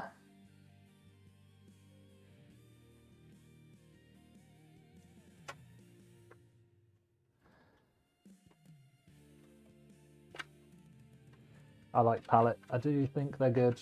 Never had an issue with them. 0 RMAs, which is more than I can say for most of the well-known brands. Although GPUs are very, very unlikely to fail, at least from my experience. They're one of the most reliable parts of a system. So I've only had 2 GPUs actually dead, MSI and a Gigabyte. The Gigabyte's warranty was alright, took about 60 days to come back, but they gave me a new one. MSI did not. They said they fixed it, and then it came back, it worked for 5 minutes, and then the same problem happened again. So they just gave me a refund. But it was the GPU apocalypse, so the refund was less money, so I couldn't then afford to buy another 3080 again, so not the best. There you go, so that's looking nice and neat. Cool. We'll just need to do some cable management and install the power supply, and then we'll be good to go. So in the dual chamber cases, putting the power supply in last kind of makes sense as long as it's a modular unit. Yeah. Yeah, that's right. Pallets are the cheapest, but there's only really a couple of models that I don't like using. A few. Ventus 3X I don't like. Ventus 2X is okay if it's a 70 class or below.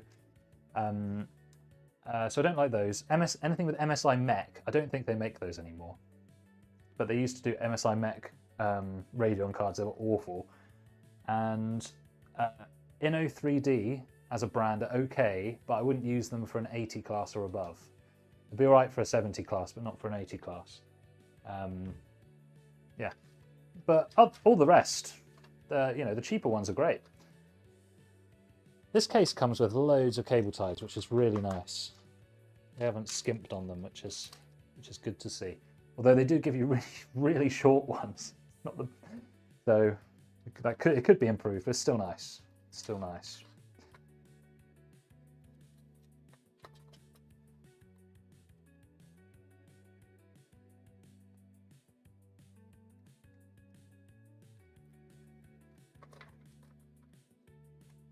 Yeah, I think the mech that I had was 5700 XT. It's the only graphics card I've ever had actually thermal throttle. Like, people always talk about thermal throttling, but that mech actually did thermal throttle. It's the only one I've ever seen, only graphics card I've ever seen actually thermal throttle. Okay. Yeah, come to think about it, I haven't seen any MSI Radeon cards. I didn't actually realise that was an official thing that happened, but you're right. They don't make them anymore, do they? Interesting.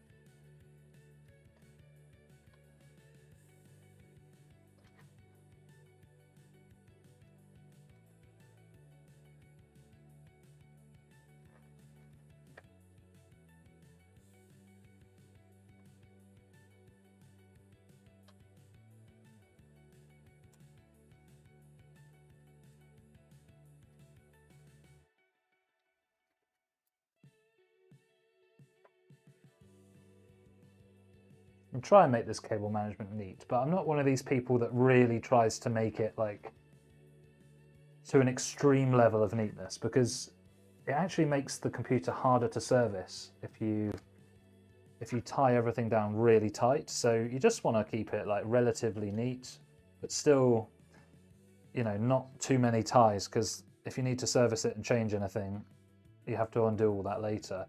And at the end of the day, no one's going to see this side really, apart from anyone that services it, so no point making it crazy. So I think the mech would probably be alright for a 6600, because I think, you know, some warm incel breath could probably cool a 6600. But yeah, it was the one that I had was a 5700 XT, and it was bad. It was bad.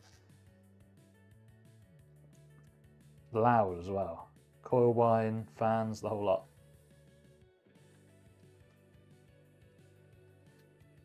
Okay, we're just doing some cable management if anyone's just joined. The build is basically done. We're just going to do the power supply and some cable management. I think this is looking quite neat so far, guys. What do you think?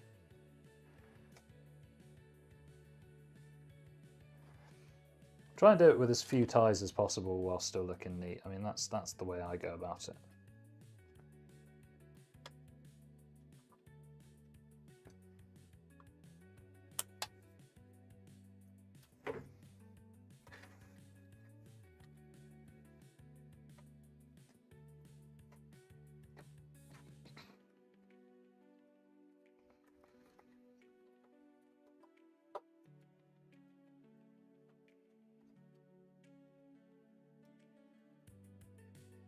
Most dual chamber cases are annoying to the cable manager. This one's actually quite good. This one and the O11 Vision are both really good for management.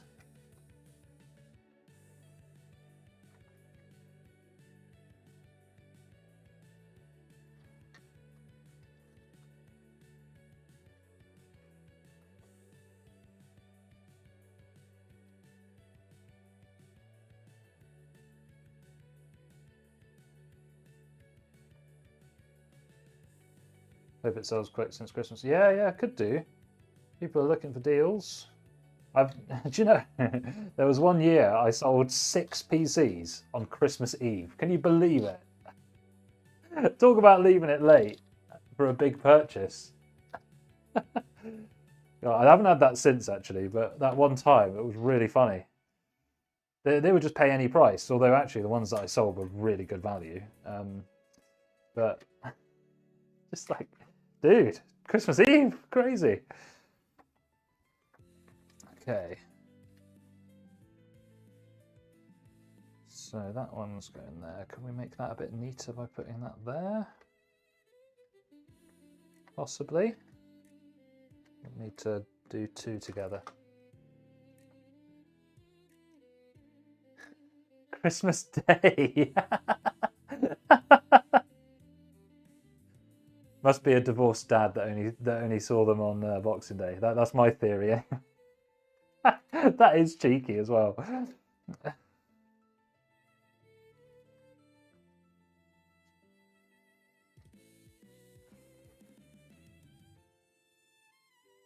Oh, is this still available?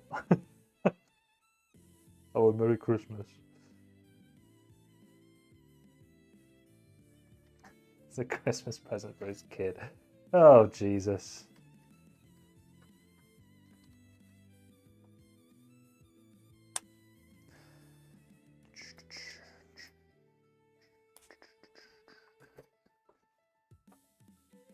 Not really any ties along this bit that I can use though, unfortunately.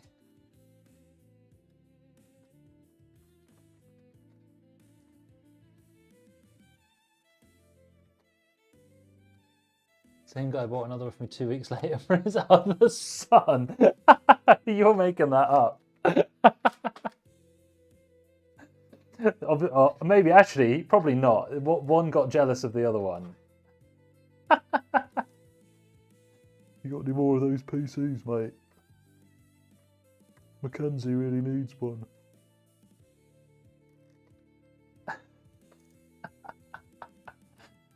Oh, good for you, though. More profit. All right, then. So let's put on the modular cables onto those extensions. Have we put the power supply in? Then we're done.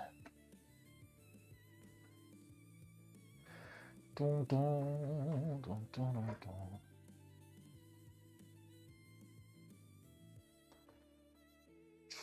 I can go down and then up, or I can go up and then down.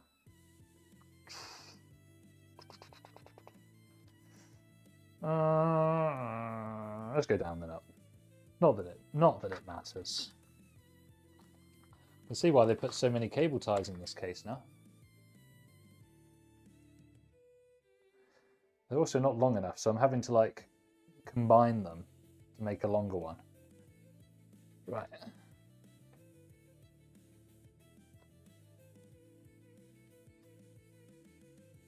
Well, I might get away with this one actually if it was just a single. Oh well.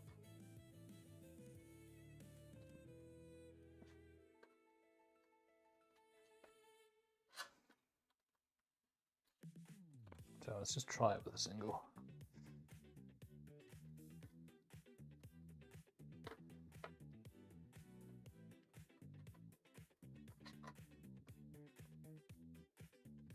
Oh, I've got some others as well. I've got some longer ones I can use. Actually, tell you what, they're actually right next to me.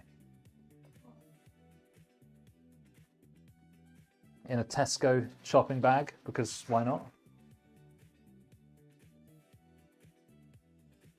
Forgot about those.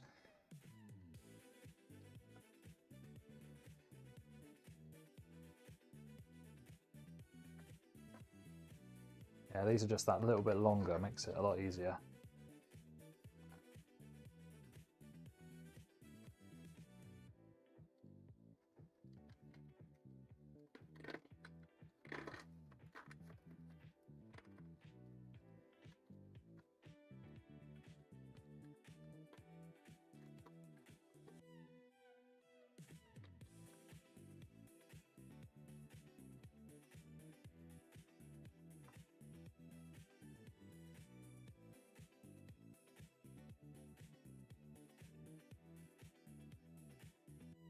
Yeah, I mean, some kind of pre-cable management's helpful, but you don't want to like overdo it.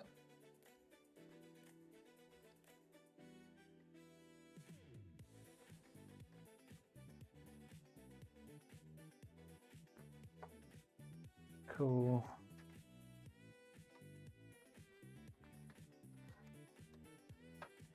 There we are.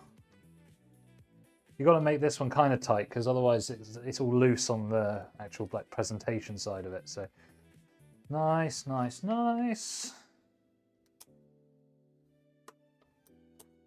And then I just need the 12-volt cable.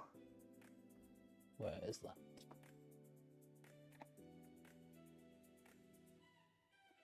There it is. Okay.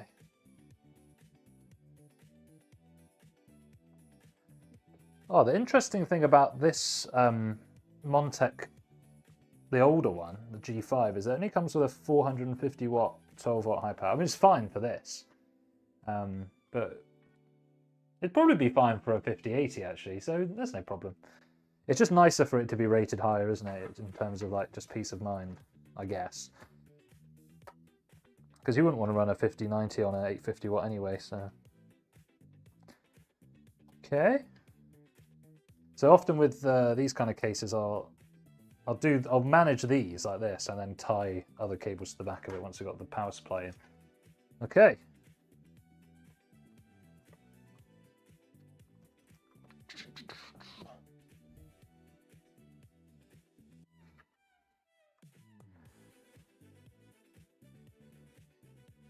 And so this one doesn't feel as nice as the Century 2. I'm sure it does the job, but doesn't feel as nice.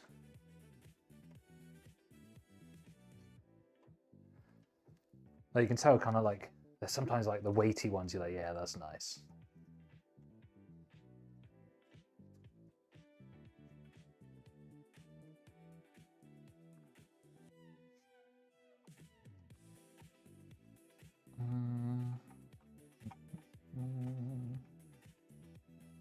Right, final stages. Only an hour late on what I said I was going to do, but who knows. Well, yeah, exactly. You don't. Yeah, exactly. So you wouldn't use you wouldn't use an 850 watt power supply on a 90 class card anyway. So it doesn't really matter.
Yeah, that's probably correct there, Ricey. Okay. So now I just need the hex screws to fix that one in place. Where have those gone?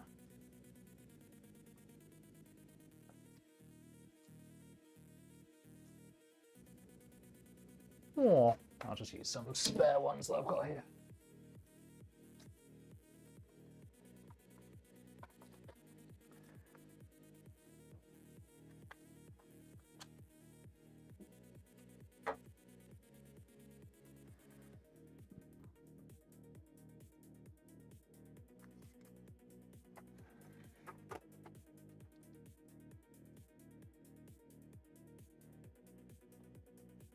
It doesn't like being routed that way, so I'll pick that up, pop it down like that.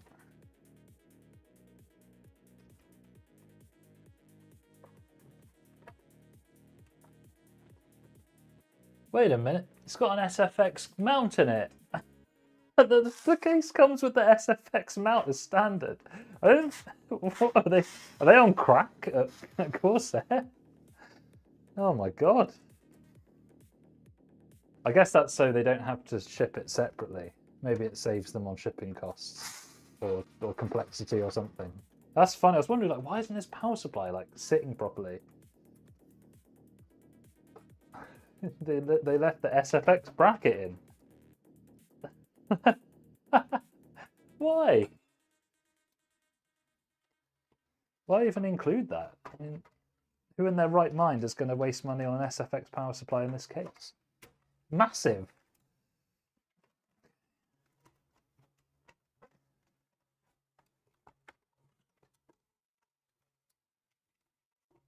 I managed myself into a pickle here. Tried to be really clever with the cable management.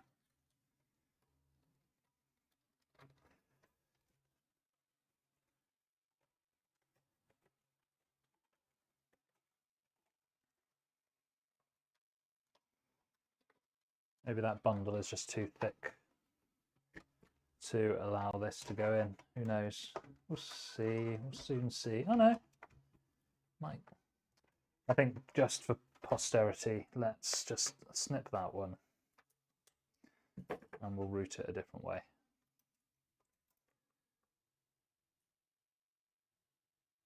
Oh, thanks. Yeah. The thing is, I could do like what Geekawatt and PC Centric do, but they already exist. So why would I just make the same thing that they've got? I'd rather it just be a bit more chill. I mean, it's probably not as good for like growth and retention and whatever, but I don't know, whatever.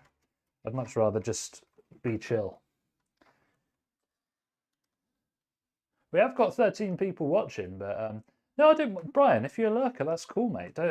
That's fine. These streams are just like bit of fun, chilling out.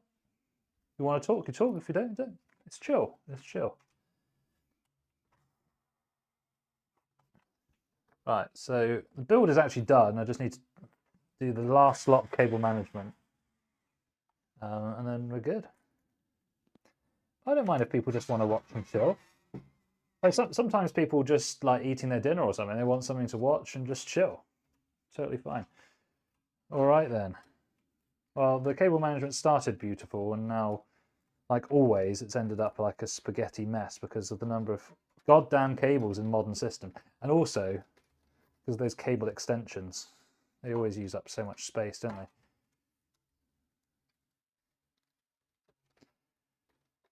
But by tying down all those like internal connector ones, it's given us a bit more space, so it definitely helps.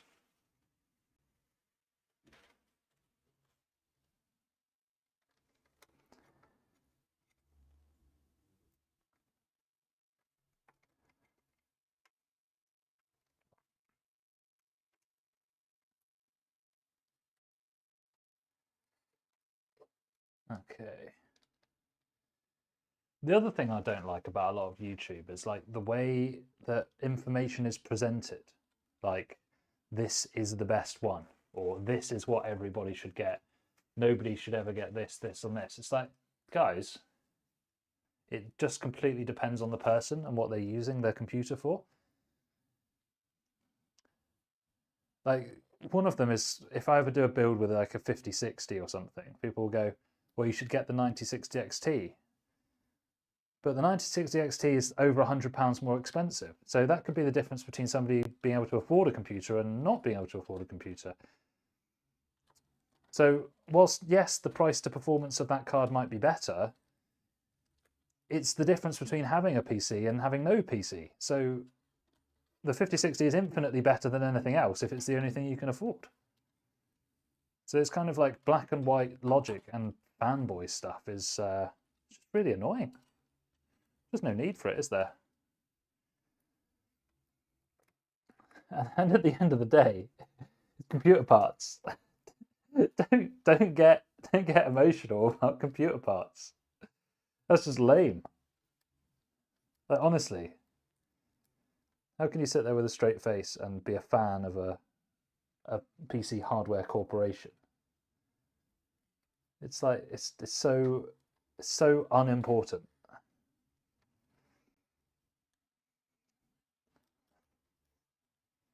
Just have fun with your computer, play the games, enjoy it. Yeah, if you want to do some research, find the better stuff, that's fine. But equally, it doesn't have to be within an insanely high level of detail for everything you do. If you just want to have something you're going to enjoy, then just enjoy it.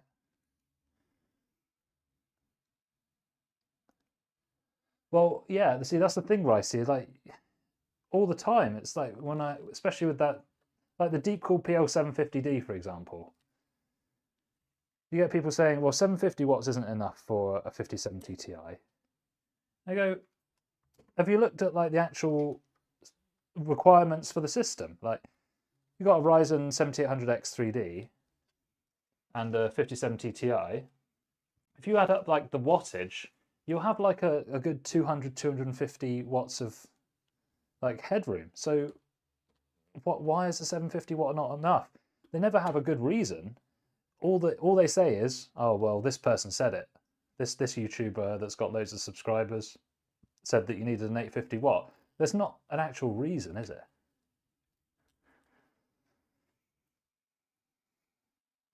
And the funny thing about PCs is, even if you like choose not so good parts, it's still going to work most of the time. So, so at the end of the day, like just because you don't min max and get everything perfect, like per hardware unbox recommendations or whatever, that doesn't mean you're going to have a computer you don't like.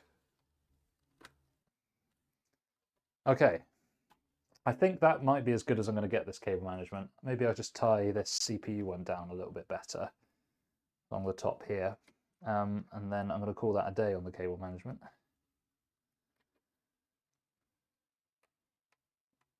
Well, they do, yeah, they do. They blindly prefer AMD.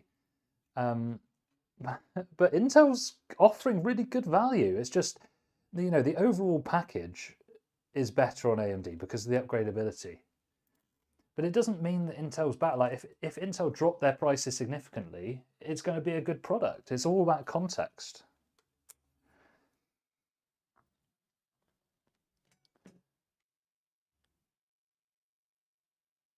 Yeah, right. Yeah, I bought 3 as well. I couldn't. I've already got 4 of them, but I bought another 3, and I don't think I'm going to need any more now.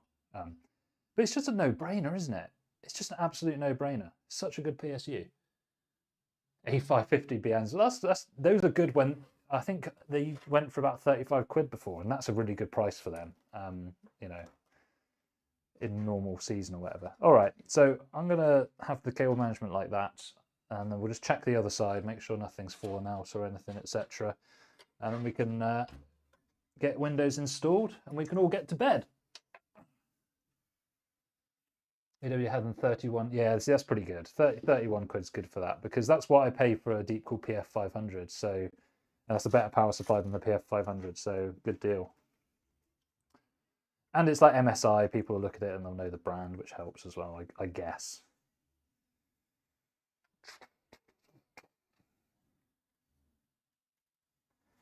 Great, so that's all looking pretty neat. I can just push those through a bit more.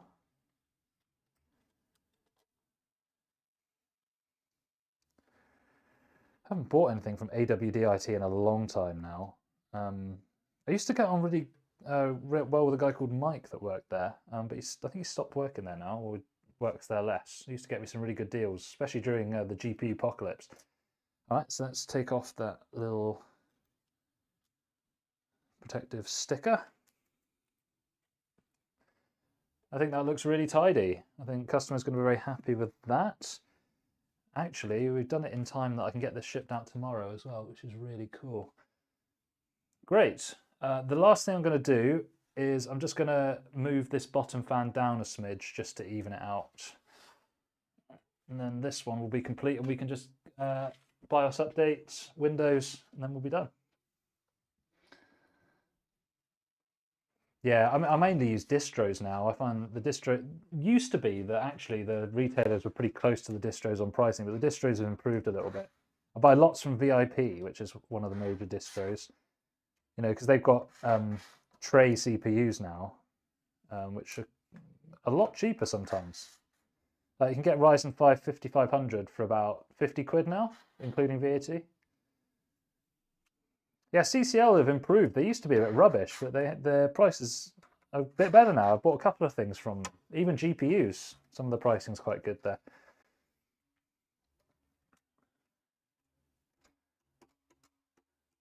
Nice. All right, let's put the... I'm going to, once again, put the panel on before testing it because I'm a psycho. So I'm confident. They do, yeah. There's on eBay, VIP. They run parts for PCs, like number 4. They sometimes have good deals, especially when you have those eBay codes. Yeah, those can be quite good. I noticed because I was going to buy one, and then I looked at the the address, and it's the same address that comes up in all the invoices I get from them. So yeah, Dank Blank says round price is killing me. It's killing everyone for it, my friend. I've just bought loads of it. I've got about 15 kits now. I bought about half of it when it was slightly inflated, and the other half just the other day. But it's not good, man. It's not in a good way at all. So if you're looking to buy a pre-built PC, I would buy it now, because the price is going to go up once the current batch of PCs goes up. Or if you're going to build your own, then you're just going to have to sink the cost now or stick with what you've got. Fab. Okay. We'll leave the glass off because you'll be able to actually see inside the PC then. I'm going to quickly tidy for just a second. So if anyone's got any sort of PC questions they want to ask in the chat, then let me know. Dude, 80 quid for a B650 Gaming Plus Wi-Fi. That's very nice. Yeah, I dig it. I dig it big time.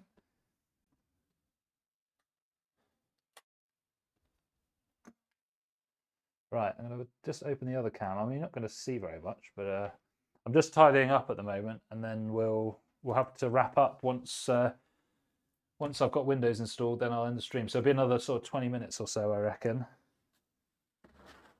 Just going to tidy up a smidge.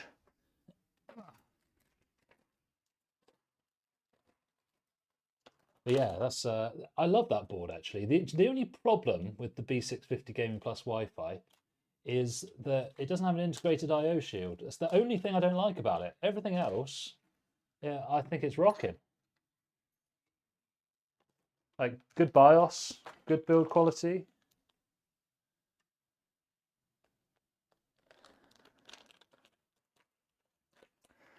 Cannot complain. Right.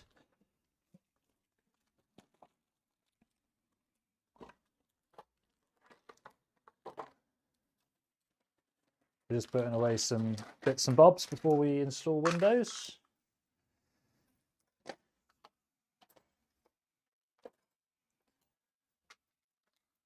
Main rig uses an Asus B650 Tough. Yeah, dude, that's a nice board as well, and they look cool. The Tough boards, don't they? With got the big blocky heat sinks on them, from what I remember. They do look cool. I mean, I don't know how good the VRM is on it. I haven't used one in ages, but it looks good. so maybe it's fine. Okay. Getting there now, guys. Just clearing up so we can have some space to put it upright, test out Windows, and have happy days. Oh, I knew I shouldn't have put the panel back on. I forgot to put the hard drive cage back in. I knew there was something. That's why you don't put the panels back on. Just do that quickly. Take 2 seconds.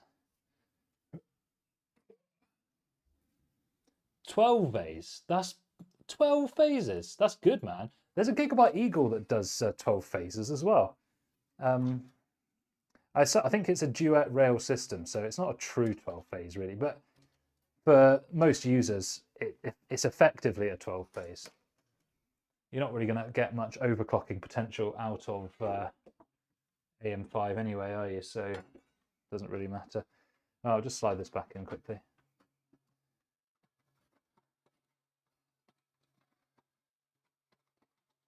I'll just put it this way.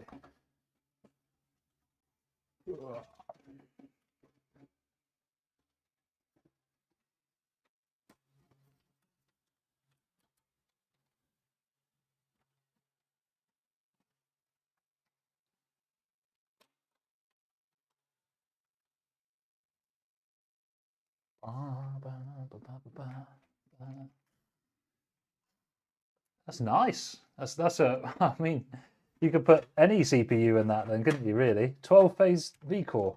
So that's 12 at 60 amps. That's like 720 watts of power minimum. Although, you know, with heat and everything, it won't be quite that much, but pretty good. Pretty nice little board. That will see you fine for the whole of AM5, I'm sure.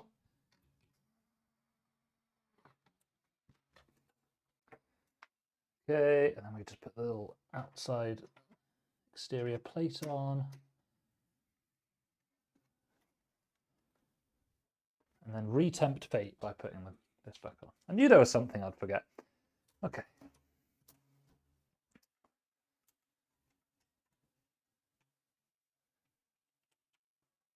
Yeah, just confirm it in HW info. It's probably fine. They're usually genuine.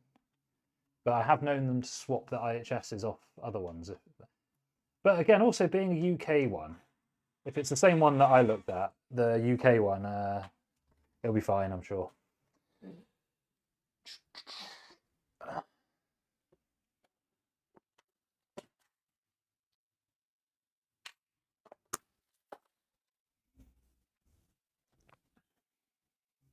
$7800X3D is a really good CPU. It's what I've got in my computer. I don't feel the need to upgrade. It still does everything I need. Even editing 4K video. I know people say it's not as good as whatever else for video editing, but it does great. I think my videos look decent in terms of like the visual quality.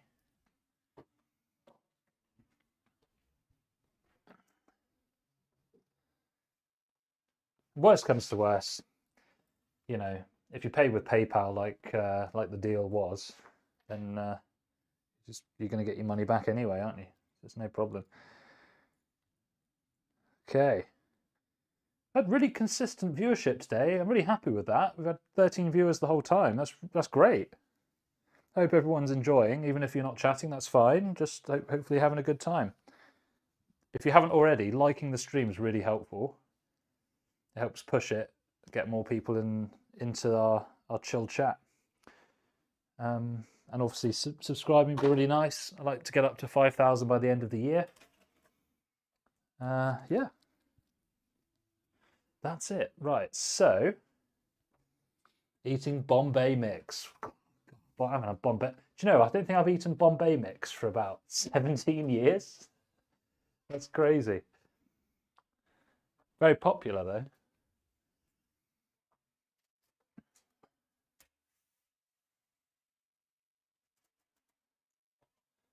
Okay, so we're going to need to update the BIOS. So let me get USB and I'll go and grab the BIOS.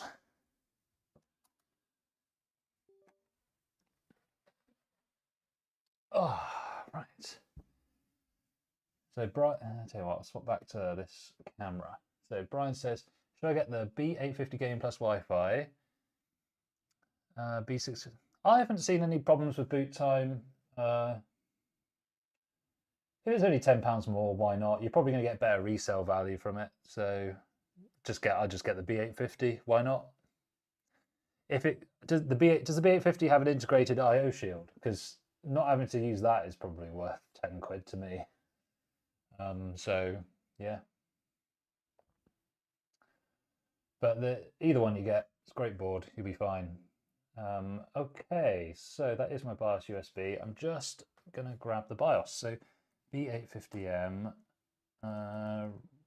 Riptide Wi-Fi, I think. Riptide Wi-Fi, that's it.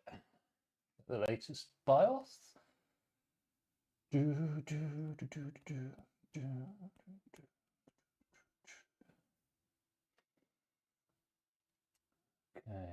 and obviously people if you do subscribe and ring the notification bell, you'll get notifications of all live streams coming up, videos, things like that.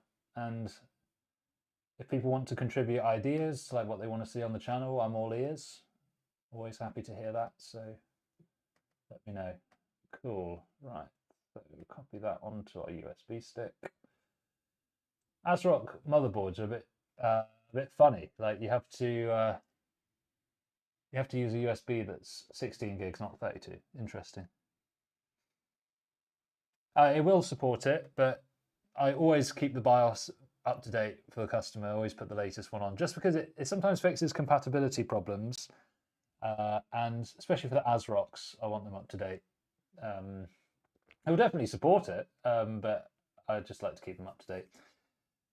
Also, updating it will ensure that TPM is enabled, and I know you can do that manually, but it's just another thing, isn't it?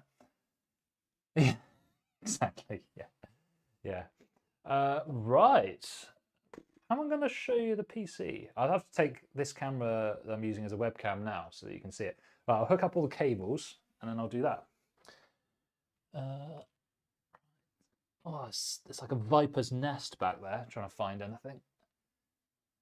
Okay, tell you what, we can give you a view of the PC whilst I'm scrambling around to find cables and such.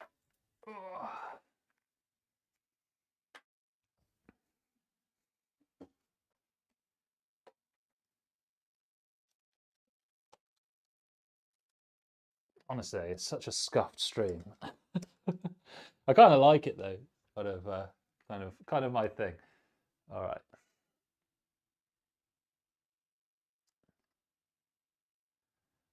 There we go. Right, power cable first. Always a good start.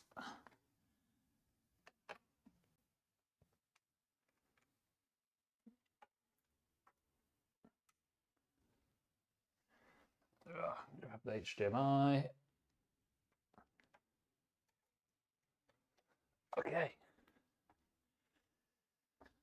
Keyboard and mouse.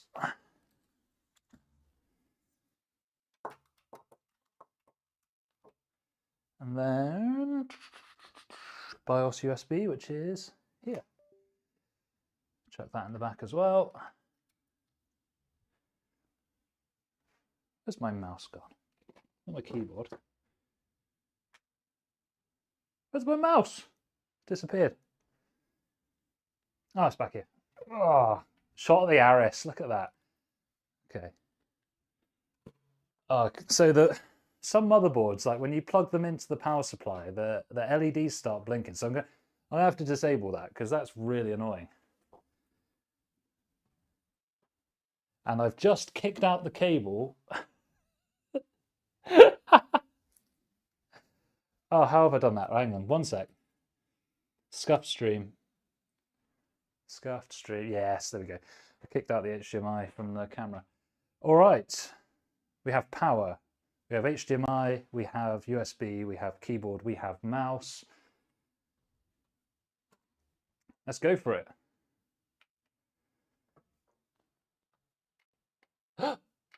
No. Nothing. I knew I shouldn't have put the panels on. I reckon it's something to do with the actual physical power button itself.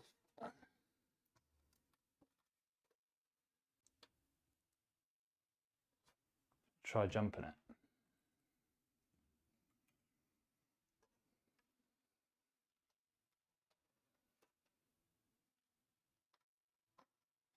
Yeah, so must have plugged the power button in wrong. Let's have a look. No, it looks fine. I thought the PC wasn't going to work then, so this power, what's going on with this power button then? Why isn't that working? All right, Ricey, good to see you, mate. See you, man. Hope everything goes well with your builds. Okay, cool. Well, it looks nice anyway, so why don't we, I'm just going to power it down a minute. Replug that in. It's really hard to see in there.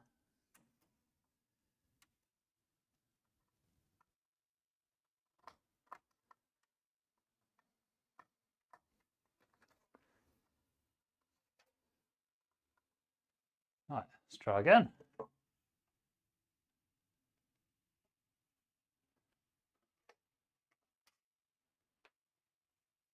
There we go. Must just not plugged it in all the way or something. Perfect. Really quiet. Sounds great. We'll have a proper look at it in a minute. We'll just do the BIOS update first. I'll give you a proper camera tour of the actual case when we're done. Okay.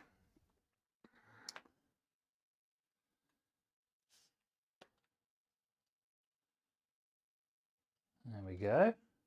So we'll just get the BIOS update going, and then I'll show you like the aesthetic of the case. So we have the BIOS stick in. So hopefully, if we just go to Tool and then Instant Flash, it's found it straight away. Perfect.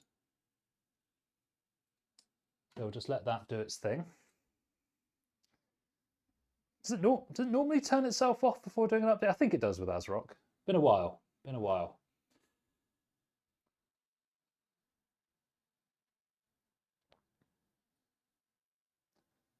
System firmware is being updated. Perfect. Okay, so whilst that's doing that, we can have a little proper look over the case. I'm going to turn the keyboard off and turn the mouse off so that I can't interrupt it. Not that it will let you anyway, but just for the sake of safety.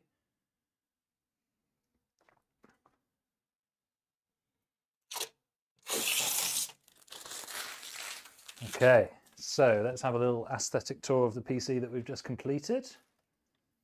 So this is one of our customers, Aidan. He only bought this a few days ago, so I've just managed to fit in the time to get this done tonight. I think it looks really nice.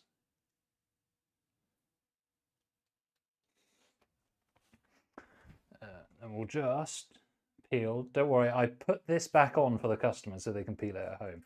There's no way I'm going to deny the customer their ability to peel off the glass. Oh, that never gets old. That never gets old. And then we'll just take off this piece as well.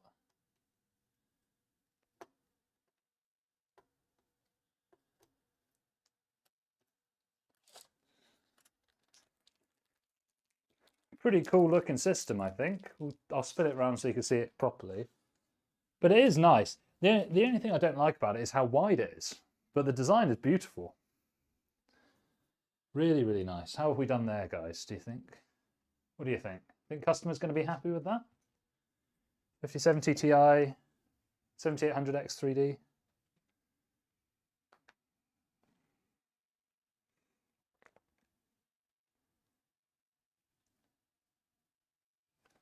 A bit of a closer look. I think that deep cool AIO looks really nice. You don't have to go too over the top with the design. Just having the square of RGB looks pretty good. That Tesco bag's completely ruining my aesthetic. Get that out of there. Right. So obviously we've got the 1, 2, 3. These case fans, they're all reverse blades. So you've got 3 drawing air in and then 3 out the top. If the customer went for the 3 fans along the bottom, we'd have 5 intakes. This one is exhaust and then the 3 is exhaust. So it'd be probably technically better for the airflow pressure, but this is still going to be great. You know, it's not like we're having to min-max temperatures. Nowadays, graphics cards stay really cool. So the main priority in a modern system is keeping your CPU cool. This is going to do the job perfectly. I think it looks really tidy. You know, we could do with an anti-sag here, maybe, because it's quite a long card. So the customer could just get one for £5 off Amazon, rather than me having to charge them £10 because of all the tax. So they just put that under there, holds that side up, easy does it. So I think that's very tasty indeed.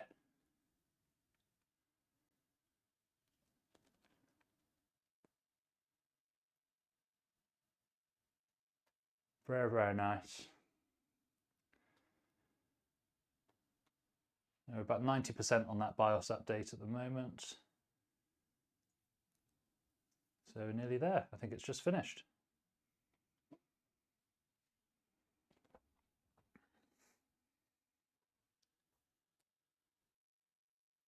Let's get some likes in the chat if we enjoy the aesthetic of this PC. I want to see those little heart emoticons coming up in the corner.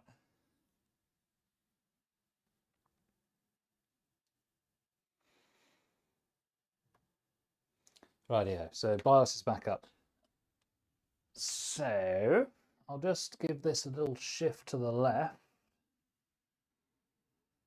RTX going really well. Let me just show you. So this is we just finished this 2500X Corsair build. We've got Ryzen 7800X 3D, 5070 Ti, really nice deep cool AIO, and some black and grey cables. I think it looks pretty decent. Whether you'd want to run this in Rainbow Puke or a single colour of your choice, that's up to you. Yeah, really, really nice. This case looks gorgeous, but we were saying that it's just really wide, like the bait, because it's like a dual chamber, and it's got quite a big like atrium in it. Like this sitting on you need a big desk for this. It's wide. That's like wider than your mum's hips, and that's wide, tell you. So looking nice. We've just updated the BIOS. It's an ASRock motherboard, so we definitely need to make sure that's up to date. Yeah, I mean, I don't have any RGB in mine anymore. That ship sailed long ago. I had a hardline cooled build with RGB everywhere and just got sick of it in the end. So now I've just got an air-cooled ITX that I strap underneath my desk. So went completely the opposite direction. Right, let's have a look at this BIOS then. So I'll show you my little, what I like to do on my BIOS. And ASRock's BIOS is generally good. I think MSI is probably my favourite BIOS. But they all get the job done. If I put it like that, because then the little text on the side of the live stream doesn't get in the way. There we go. It's a great case. It's just expensive as well. 150 quid for a case. Like, you know, it's a lot. It's a lot. But at least it is good quality. Right, I just need to get my keyboard and mouse. Go through the BIOS setup. I'm actually going to get a chair as well, otherwise I'm going to do my back in. Okay. So the first thing to do before we do anything else is make sure CSM is disabled, which it is.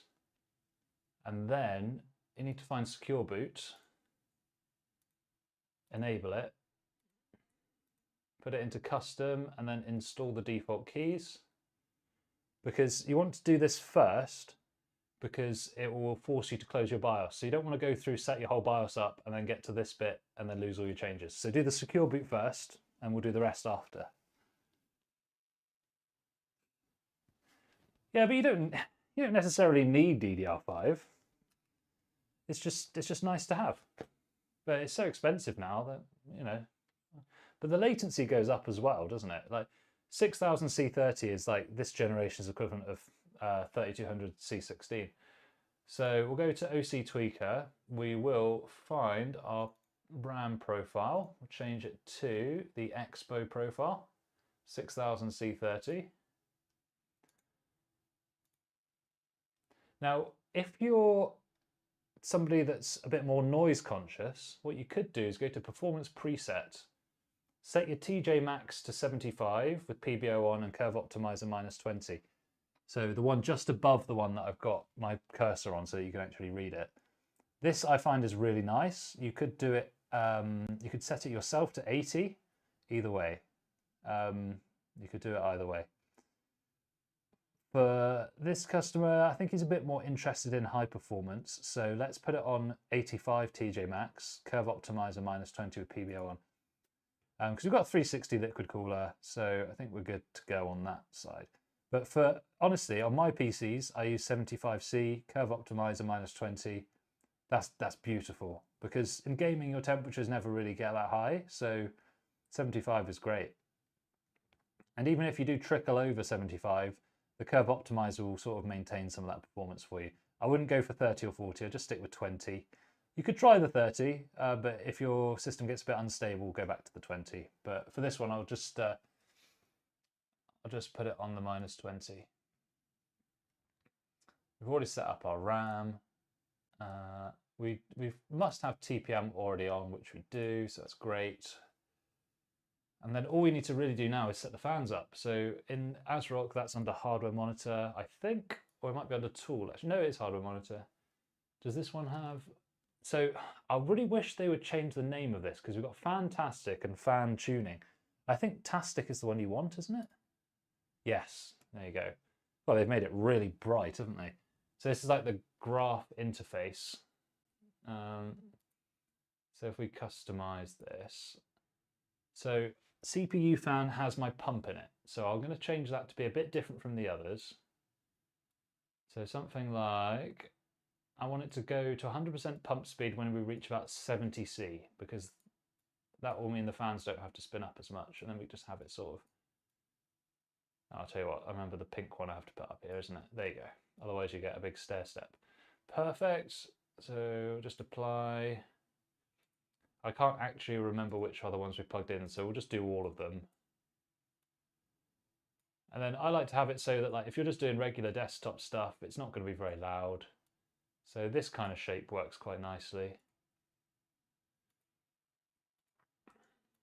And we always want to monitor the CPU, not the motherboard, really. Unless you have another temp sensor in there that you prefer to use, but this serves me nicely. It's a lot easier this than typing in the, well, you could type in the values, but I like seeing the graph. It's just a bit better.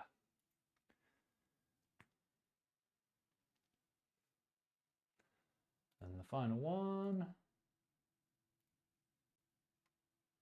custom, and then bam, bam, bam. Something along these lines is fine. Apply, exit, and then I just want to save a profile just in case. So we'll just do save user profile. So PC 30, oh, it's not on. PC 36.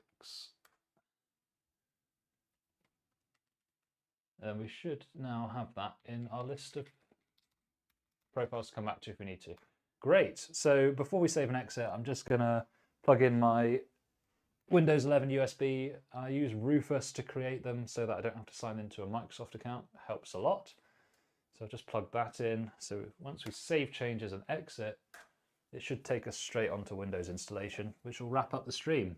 So probably about 10 more minutes left on this stream, guys. So if you've got any PC questions that you want to ask, please ask now so that we've got plenty of time to discuss it. Otherwise, don't forget to like and subscribe. Helps a lot, helps push the stream, lets us know that you've enjoyed it, that we can do more of these. And of course, if any of your friends need PCs, send them over to my website, pc36.co.uk. I'm not expecting anyone in the chat to actually buy any off me, because usually you guys are enthusiasts who build your own, which is better, isn't it? But if you've got a friend that needs a pre-built, you want it done built in a good way with good build quality, send them over. And if you get them to mention your email address, I'll make sure that you get a little treat as well. Okay. I love how in my stream plan it says 8 o'clock-ish end. It's like nearly 10. Okay, so English United Kingdom, yes. English United Kingdom, yes. Agree, next. Add the product key later. Well, that's really bright, isn't it? Let's turn that down. There we go.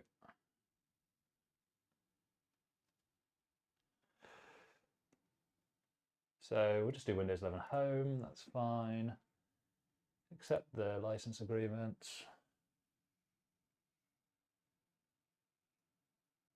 Oh, thanks RTX Benchmark. So if he does go ahead, there at the bottom of each listing, there is a section that says like anything else you want to let us know. Just get him to put your email in there. I'll get a Steam gift card over to you, no problem. But that's greatly appreciated, thank you. So obviously we've got a new SSD, so that it's going to be unallocated space, which is perfect. So we just click next. We're ready to install, so we click install. And then this will take however long. I upgraded my my Windows installation USB to a USB 3.2. And it's helped a lot as well. It's a lot faster at this stage. I used to have a USB 2, and I was wondering why it took ages. And then that's when I realised. So we're getting there. We're getting there.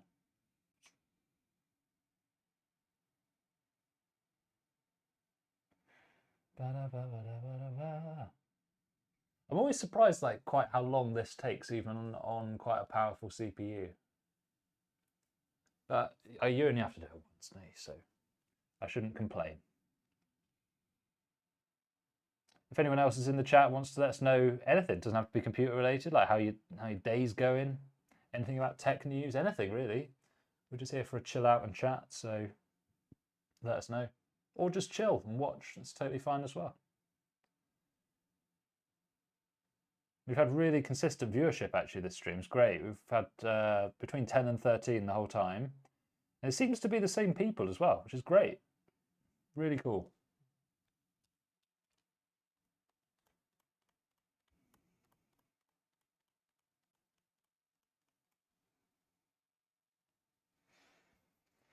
And in a second, once this is done, we will just go back into the BIOS quickly. And we need to disable the built-in LED on the motherboard because it's shining even when the PC's off. And that's really annoying. And I'm sure I'd get a message about that from the customer. So we will just sort that out. I think all you have to do is turn on ERP in the BIOS, which is usually fairly easy to find, I think.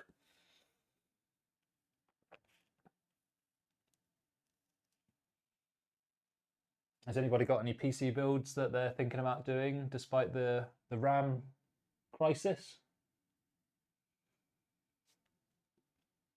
You know, if you want me to look at any of your PC part picker lists, etc., we can definitely do that.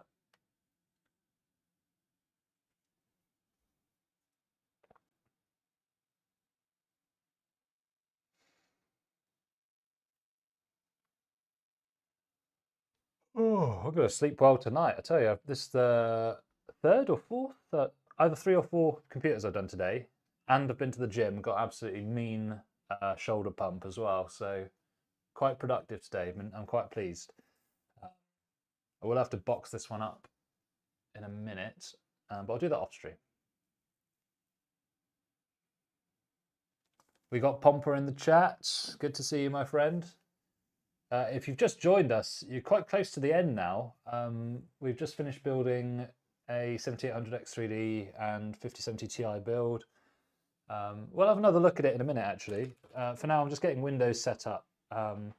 And if you've ever had like this issue where your motherboard has like a little RGB LED in the middle of it, it doesn't turn off.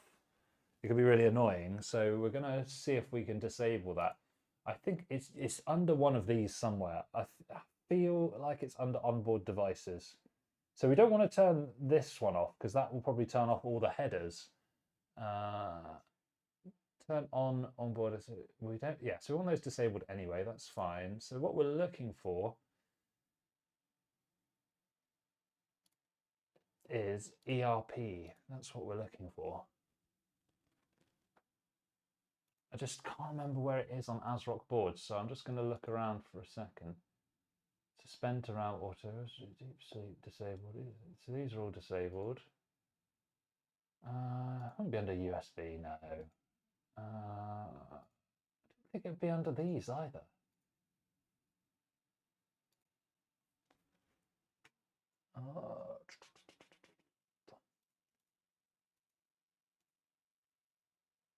They wouldn't put it under OC Tweaker, would they? I'll tell you what, should we try, let's just try turning off that RGB LED. And we'll just see. Oh yeah, it does. It turns off all the headers, so we don't want that.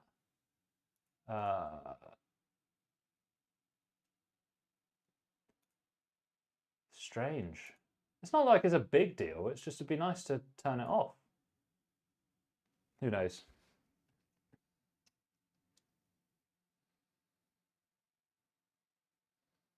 Brian, that sounds like a great build. You're going to love that. And that will keep you going for a long time. The 960 XT 16 gigs, nice. 7800 X3D is a really good price at the moment. You're going to have a great time. Going to have a great time with that. Do you think a 7500F with a 970 XT would work for 2K gaming? I've had multiple guys telling me I should go for a 96. No, it's fine. So for me, the hierarchy goes 7500F And the next one up that you should even be considering is the 7800X 3D and the 9800X 3D, and those are the only 3 AM5 CPUs I'd ever really recommend for gaming. It's not that the others aren't going to do it, it's just, if you think of like bang for buck and getting a proper upgrade between them, those are the 3 that I always end up coming back to. 7500F, 7800X 3D, and 9800X 3D. Those are the 3 that I would tend to go for. I wouldn't bother with any Ryzen 9s. So yes, it will work for 2K gaming. It really does depend on the game. If you're playing Battlefield or something that's very CPU intensive, you might find that your 9070 XT you're not getting the most out of it because you don't have the CPU to power all the frames that that graphics card can produce. But it will still work. And if you're going to play single player titles with the graphics cranked way up, then you're going to be absolutely fine with a 7500F. And with the 7500F, you'll be on the latest AM5 platform. So if you want to upgrade that CPU later, it's really easy to do that. So I think you'll be fine with it. But if you can spring for a 7800X 3D, it will improve things a lot. But it's not always possible for everyone. So, you know, you can only do what you can do. Right, let's see if we can find... It's not in that one. Usually it's under that kind of thing. It's not in storage. Suspended around power. USB power on. USB power delivery and soft offset is disabled anyway. Well, I can't find it, so what's that? LED mode rainbows. Okay, whatever. It's not that one. Okay, well, I can't find it. No big deal. I think there's also any difference between going for a B650 mode. No, doesn't matter. Any B650 will be the same as a B850. Just get whichever's cheaper. You know, maybe if it's like a 5 or a 10 or more, then yeah, go for the B850. But you're not the graphics cards aren't saturating PCIe 4.0 anyway, unless you get into like 5090 territory.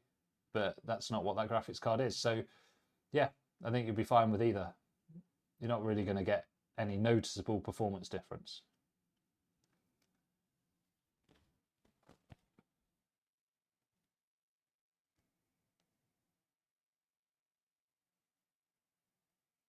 So the answer is, if it's £10 or dollars different, yeah, sure, get a B850. But in general, don't worry about it. I still use B650s all the time.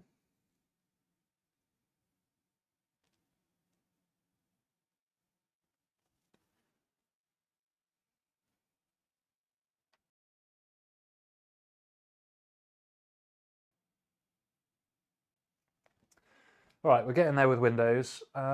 Just gonna put the antenna for the Wi-Fi in while I'm here.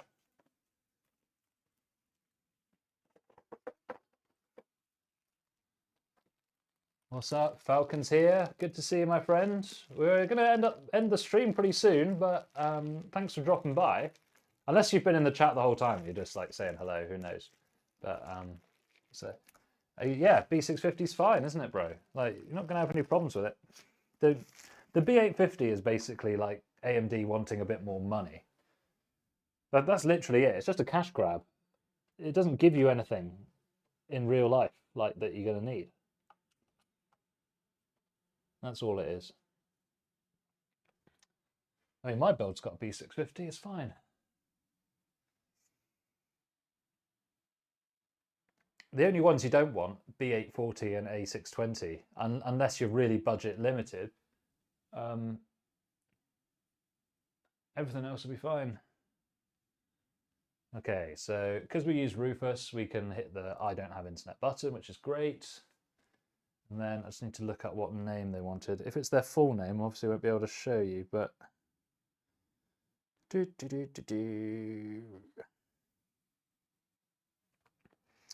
So let's have a look.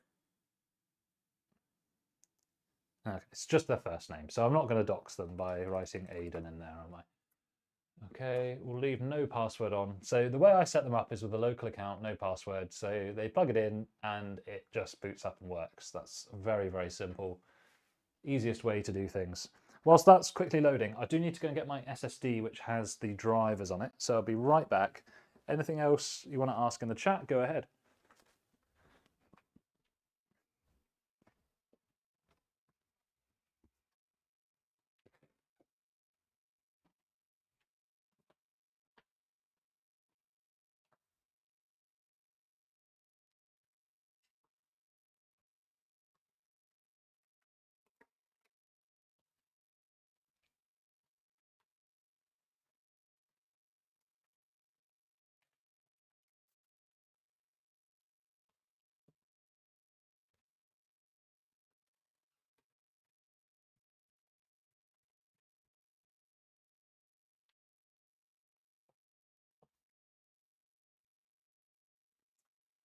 Okay. Oh, still loading up Windows.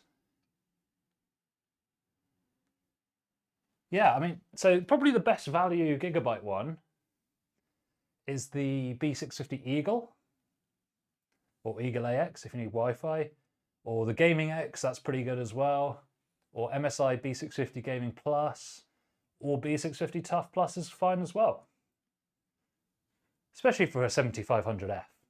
The only people that need the really posh motherboards are the Ryzen 9 guys. Even then, like a mid-range board will run it fine. Okay, so just some drivers to install. I like to try and do the drivers offline if I can, just a bit cleaner. So I've got the SSD with all the drivers that I need on it. Just plug that in externally. So this will be the chipset driver to start us off.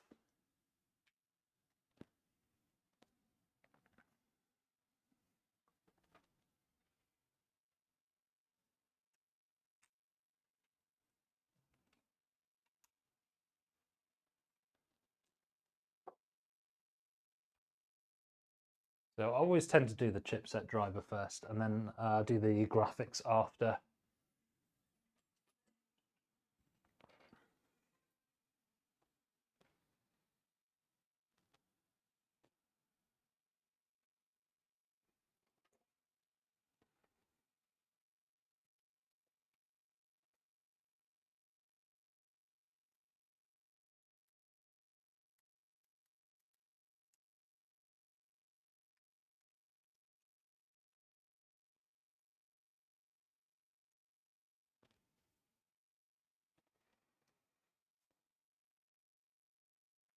Falcon says, are the cheap Windows keys safe to use?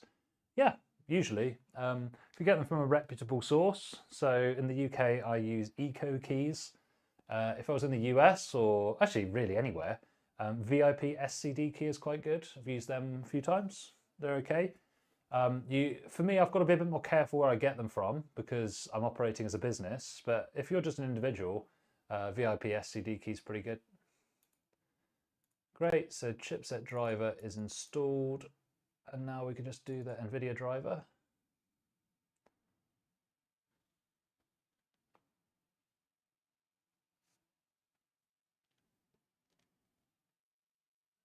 And for the RGB, we can either use ASRock Polychrome or we could use Signal. I think I'll use Signal. Although, to be honest, the rainbow is a bit nicer on ASRock, so tricky. Maybe we'll use Polychrome actually, I don't know. How much price is RAM? Well, for this build, I got it just as the prices were starting to go up. So this is a 32 gig DDR5 6000 C30 kit, and I paid £105, £110. So yeah. So some also use other methods to activate Windows. Well, they do, but that would be a bit naughty, wouldn't it? We wouldn't do that. We wouldn't do anything like that. Is that an old version of Polychrome? Do you reckon it will still work? I think I should probably get the new version. Get that in a minute. Whilst we're waiting, why don't I copy over the benchmarks?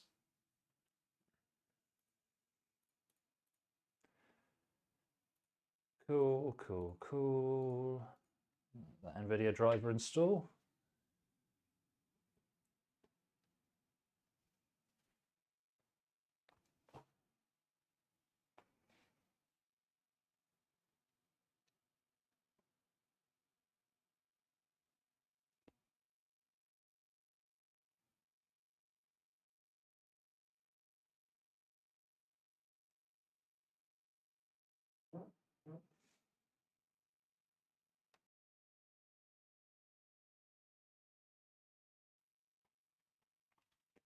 Oh, don't you just love waiting for drivers to install, guys? So fun. So fun for everybody involved. Oh, I'm going to drink some protein water while it's waiting then.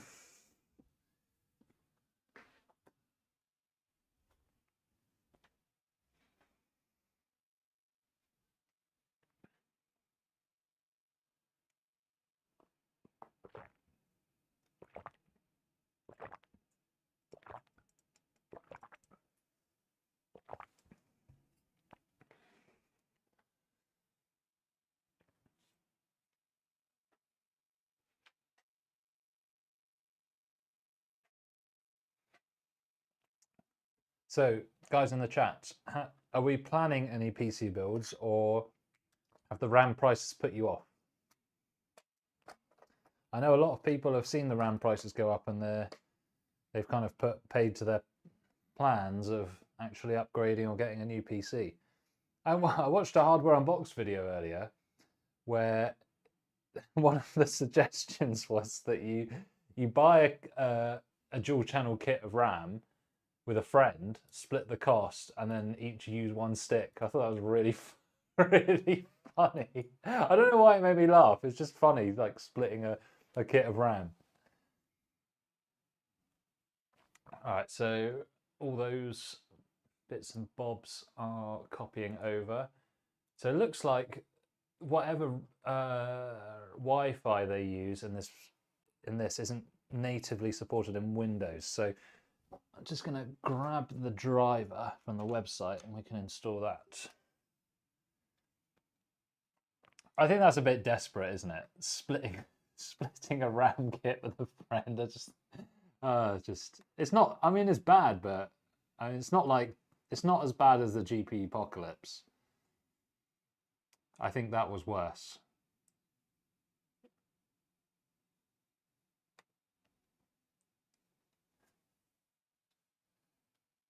Okay.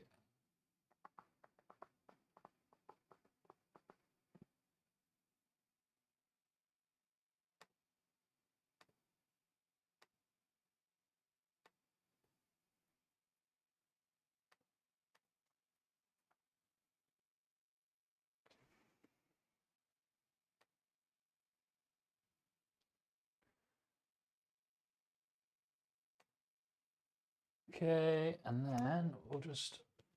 Oh, I've run out of USB ports on the front. I'll take this out.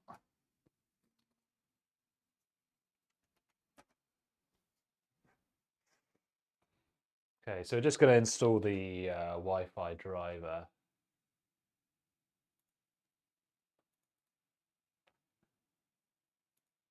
The problem is nowadays, like the same motherboard can come with like different Wi-Fi chips on it, so you sometimes have to download several drivers until you get to the one that actually works, which is a bit annoying. We've got polychrome as well, so we can install that.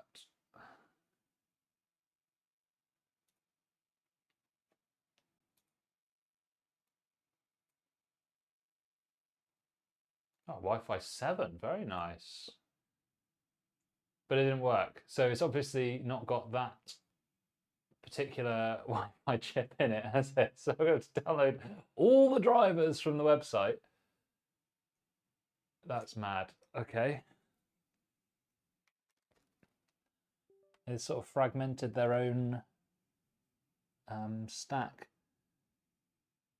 So maybe they use the MediaTek on this one. Let's try that. That would make sense because the MediaTek never seems to be natively supported in Windows. The Intel and the Realteks are usually fine, but not the MediaTek.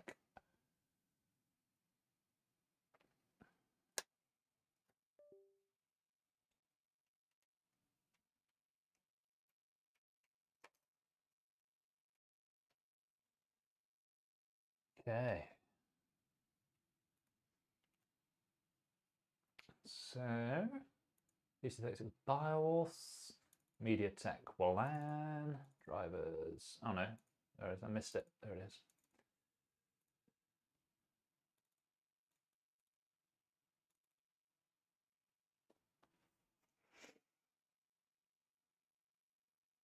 Yeah, I know the difficult thing is, yeah, if you when I download the BIOS onto the USB, I usually put the Wi-Fi drivers on there as well. You can install them during setup, but yeah, it's just a bit annoying, isn't it? Ethernet seems to always work though, so no, I'm glad that you're able to sort out your end. All right, yeah, so that worked. We've got Wi-Fi. We haven't got Bluetooth yet. I'm hoping that that just gets picked up by Windows Update, which we'll find out in a minute. But I just want to install all the utilities before connecting to the internet. I find that's the cleanest way. Great, so we've got the... I'm just going to change that to RGB because the customer's not going to know what it means otherwise. There we go. It looks like it's doing something in the background, so I'll just leave polychrome to finish up.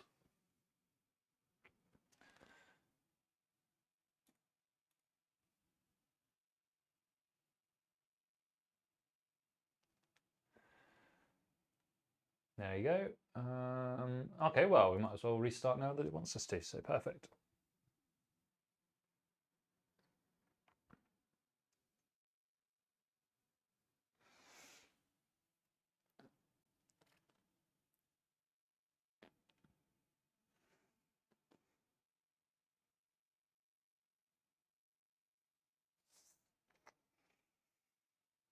So everything seems to be working pretty swimmingly at the moment. I do say so myself. So I'm quite pleased with how it's come out. We'll have another quick sweep over the case for people that haven't seen it yet in just a moment. I just want to get this connected to the internet, get all the updates running whilst we do that.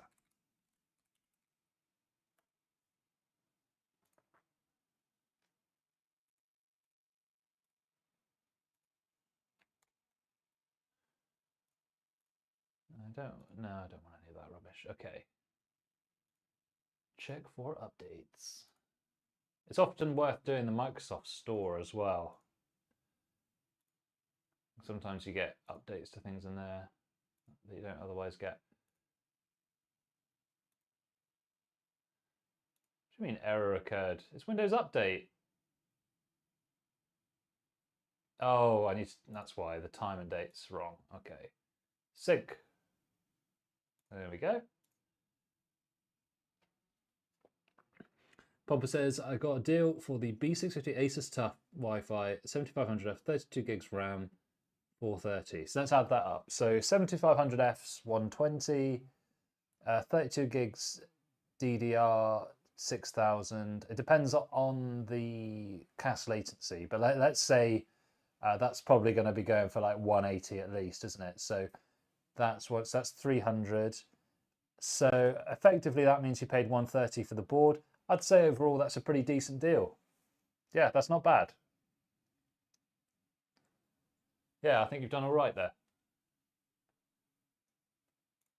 Doesn't look like it's downloading the Bluetooth, so why don't we just do that quickly.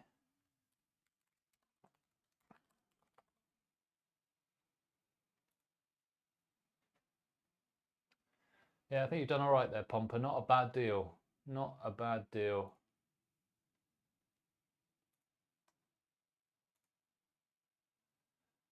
So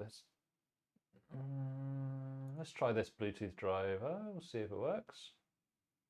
But I don't think this has the Azure Wave chip, so we'll see. It's probably not the right one, but we'll try it.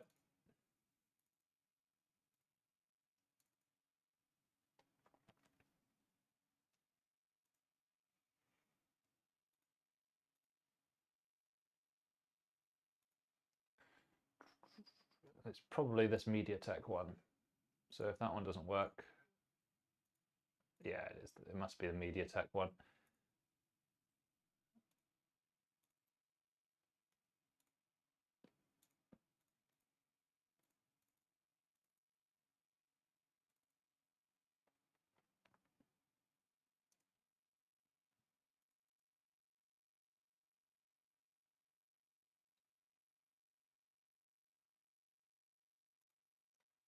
Beautiful. Yeah, we have Bluetooth, we have Wi-Fi. Fantastico.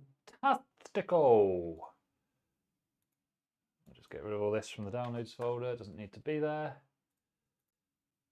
We've got some Windows updates coming down. Great. And what about Microsoft Store? Yeah, that all seems to be going well. So why don't we just we can run, what do you think? Heaven or superposition? Heaven or superposition? Heaven's lighter, isn't it? We'll just install that quickly. I just want to check there's no artifacting or any other problems before we send it out to the customer. Because this one's going to ship tomorrow, if you can believe it. Okay. Ooh. Oh, it's done this because Windows Update has just installed the Radeon graphics driver for the integrated graphics. It does that sometimes. Cool. Agree. I'll just put it on extreme, run. Just leave this run for a minute or so and just make sure everything is all working.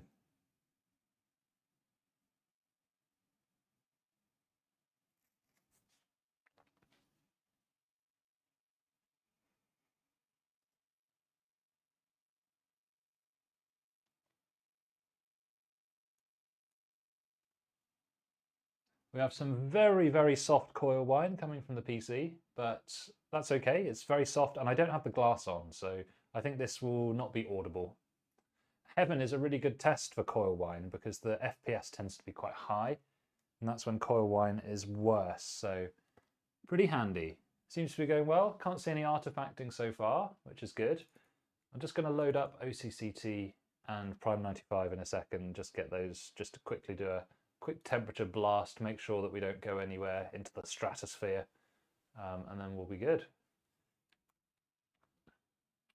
Just check that Windows Update status. Yeah, that's going well, fine. So just in the final testing stages here, guys. Going well. All gone really well, this build actually. No real hiccups. Okay, so that looks to be going well. We'll just close the Heaven down. We'll just run 3D Adaptive for a moment, just to make sure that basically what I want to do is stress the power supply. So I want to run a GPU benchmark and then a CPU benchmark together, just to put maximum strain on the power supply. So run Prime 95 for the GPU and then CPU. So you see our idle temp on the CPU is great, 40 degrees. That's really chilled, and it's virtually silent. So let's put on Prime 95. That's going to load up that CPU. It does get to high temperature quite quickly, usually in Prime 95. We don't have the side panel on, so it's not the perfect test. I just want to make sure it's stable. If I was to see artifacted during the test, what would be the cause? So if it was flickering about and looking all weird, first thing I'd do is DDU the driver. So display driver uninstaller, clean reinstall the driver. And then if it keeps doing it, then the graphics card is faulty. Or it could be the power supply, but usually that means the graphics card's faulty. I wouldn't send it out to the customer. I'd get that RMA'd, get a new card in, send it out. You can't send a computer out that's artifacted to a customer. It's just not right, is it?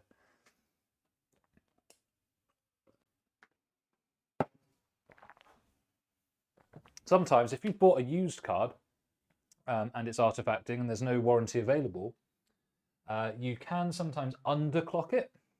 And sometimes by underclocking it, particularly the memory, if you underclock the memory, you can sometimes get them stable.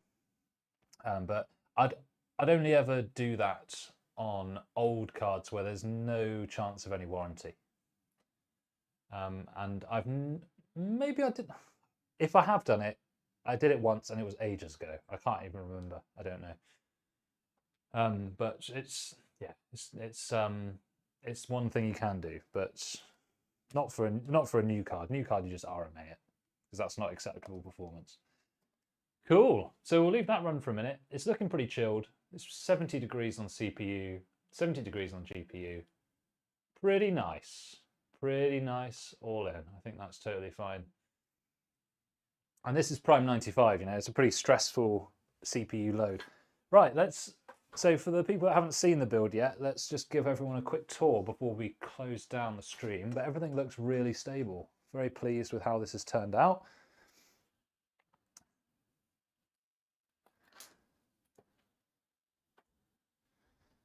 All right, so move this way so that we can see the build. It's a bit dark, I'll make it brighter, don't you worry.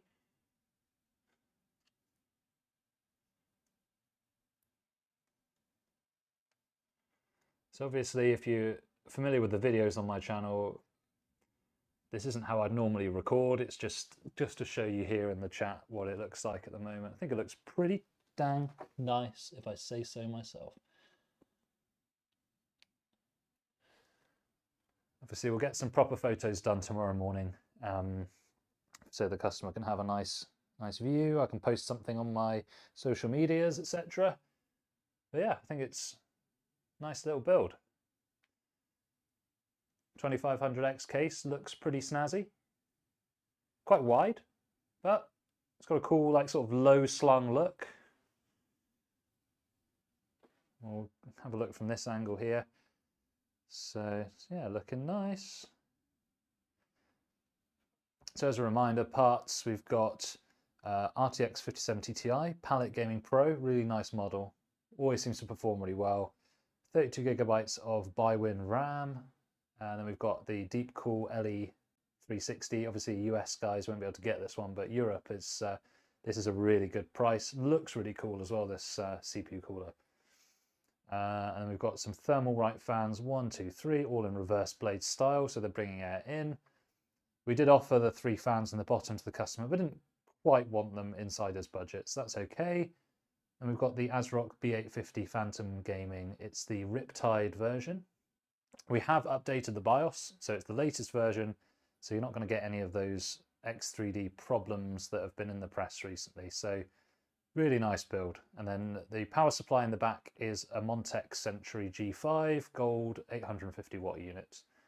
But these cables are of course cable extensions, not the stock cables. So yeah, pretty nice overall. We've got 1 terabyte SSD in there as well, MSI M470 Pro. Yeah, I think it looks really nice. I listed this case style on my website, and within a week I had 2 people order them. So obviously people quite like this look with the wood paneling, and then sort of the more compact interior. It's obviously a bit of a trend at the moment, and that wood continues across the whole top of the case as well, so it is nice. Apparently you can change these wood panels out if you fancy a change as well, so that's pretty nice. And of course it's Corsair, so the build quality is quite nice on it as well. So yeah, let's have a look at those temps, make sure we're all under control. So yeah, 70 degrees, that's pretty nice. I mean, it's not pulling all the wattage that it could. I've known the 7800X3D to get to 110 watts sometimes, so we'll see. But yeah, looking nice. We've got our 5070 Ti here, running full tilt, 300 watts, and the temperature's looking great. Not even broken 70. Really, really nice. Very pleased. I mean, I didn't expect anything different. It's a great GPU cooler, the Palette Gaming Pro, one of my favorites, because it's great value and great cooling. No coil whine, really, a very, very slight coil whine. And then we've got our 7800X3D, so pretty nice. Cannot complain. All right, guys, I think I'm going to probably end the stream there. I'm going to see if I can put this in a way where I can, like, be on camera. Go. So I can just say goodbye to you all. And thank you so much, everybody, for sticking around, because I had quite consistent viewership today. I enjoyed that. Kept it above 10 viewers the whole time. So obviously, every stream we're doing, we're going from strength to strength. So yeah, hopefully. Also, the other thing I like from these streams is that I like to be able to offer you like something of value as well. Like, I want you to be able to see the tips that I give you, like to help with the build, make things easier, hopefully, yeah. That's it, yeah, thanks. Yeah, Pompa, no worries, mate. No worries, yeah. Thanks, Brian, Falcon, great to see you all. I'm going to sign off now, because it is a bit late. It's 10:15. I should be asleep by now. So So thanks everybody for joining us. Obviously, this is your opportunity now to like the stream, subscribe to the channel. All of that helps. And then if you put the notification bell on, you'll obviously get notified when we go live again. I think on Black Friday, I'll be doing a stream just like quite early in the morning in the UK. So probably be sort of quite late at night in the US. Just trying to find those really good deals. So you can get them before everybody else. All right, good stuff, guys. Like, sub, etc. And signing off for the evening. Goodbye.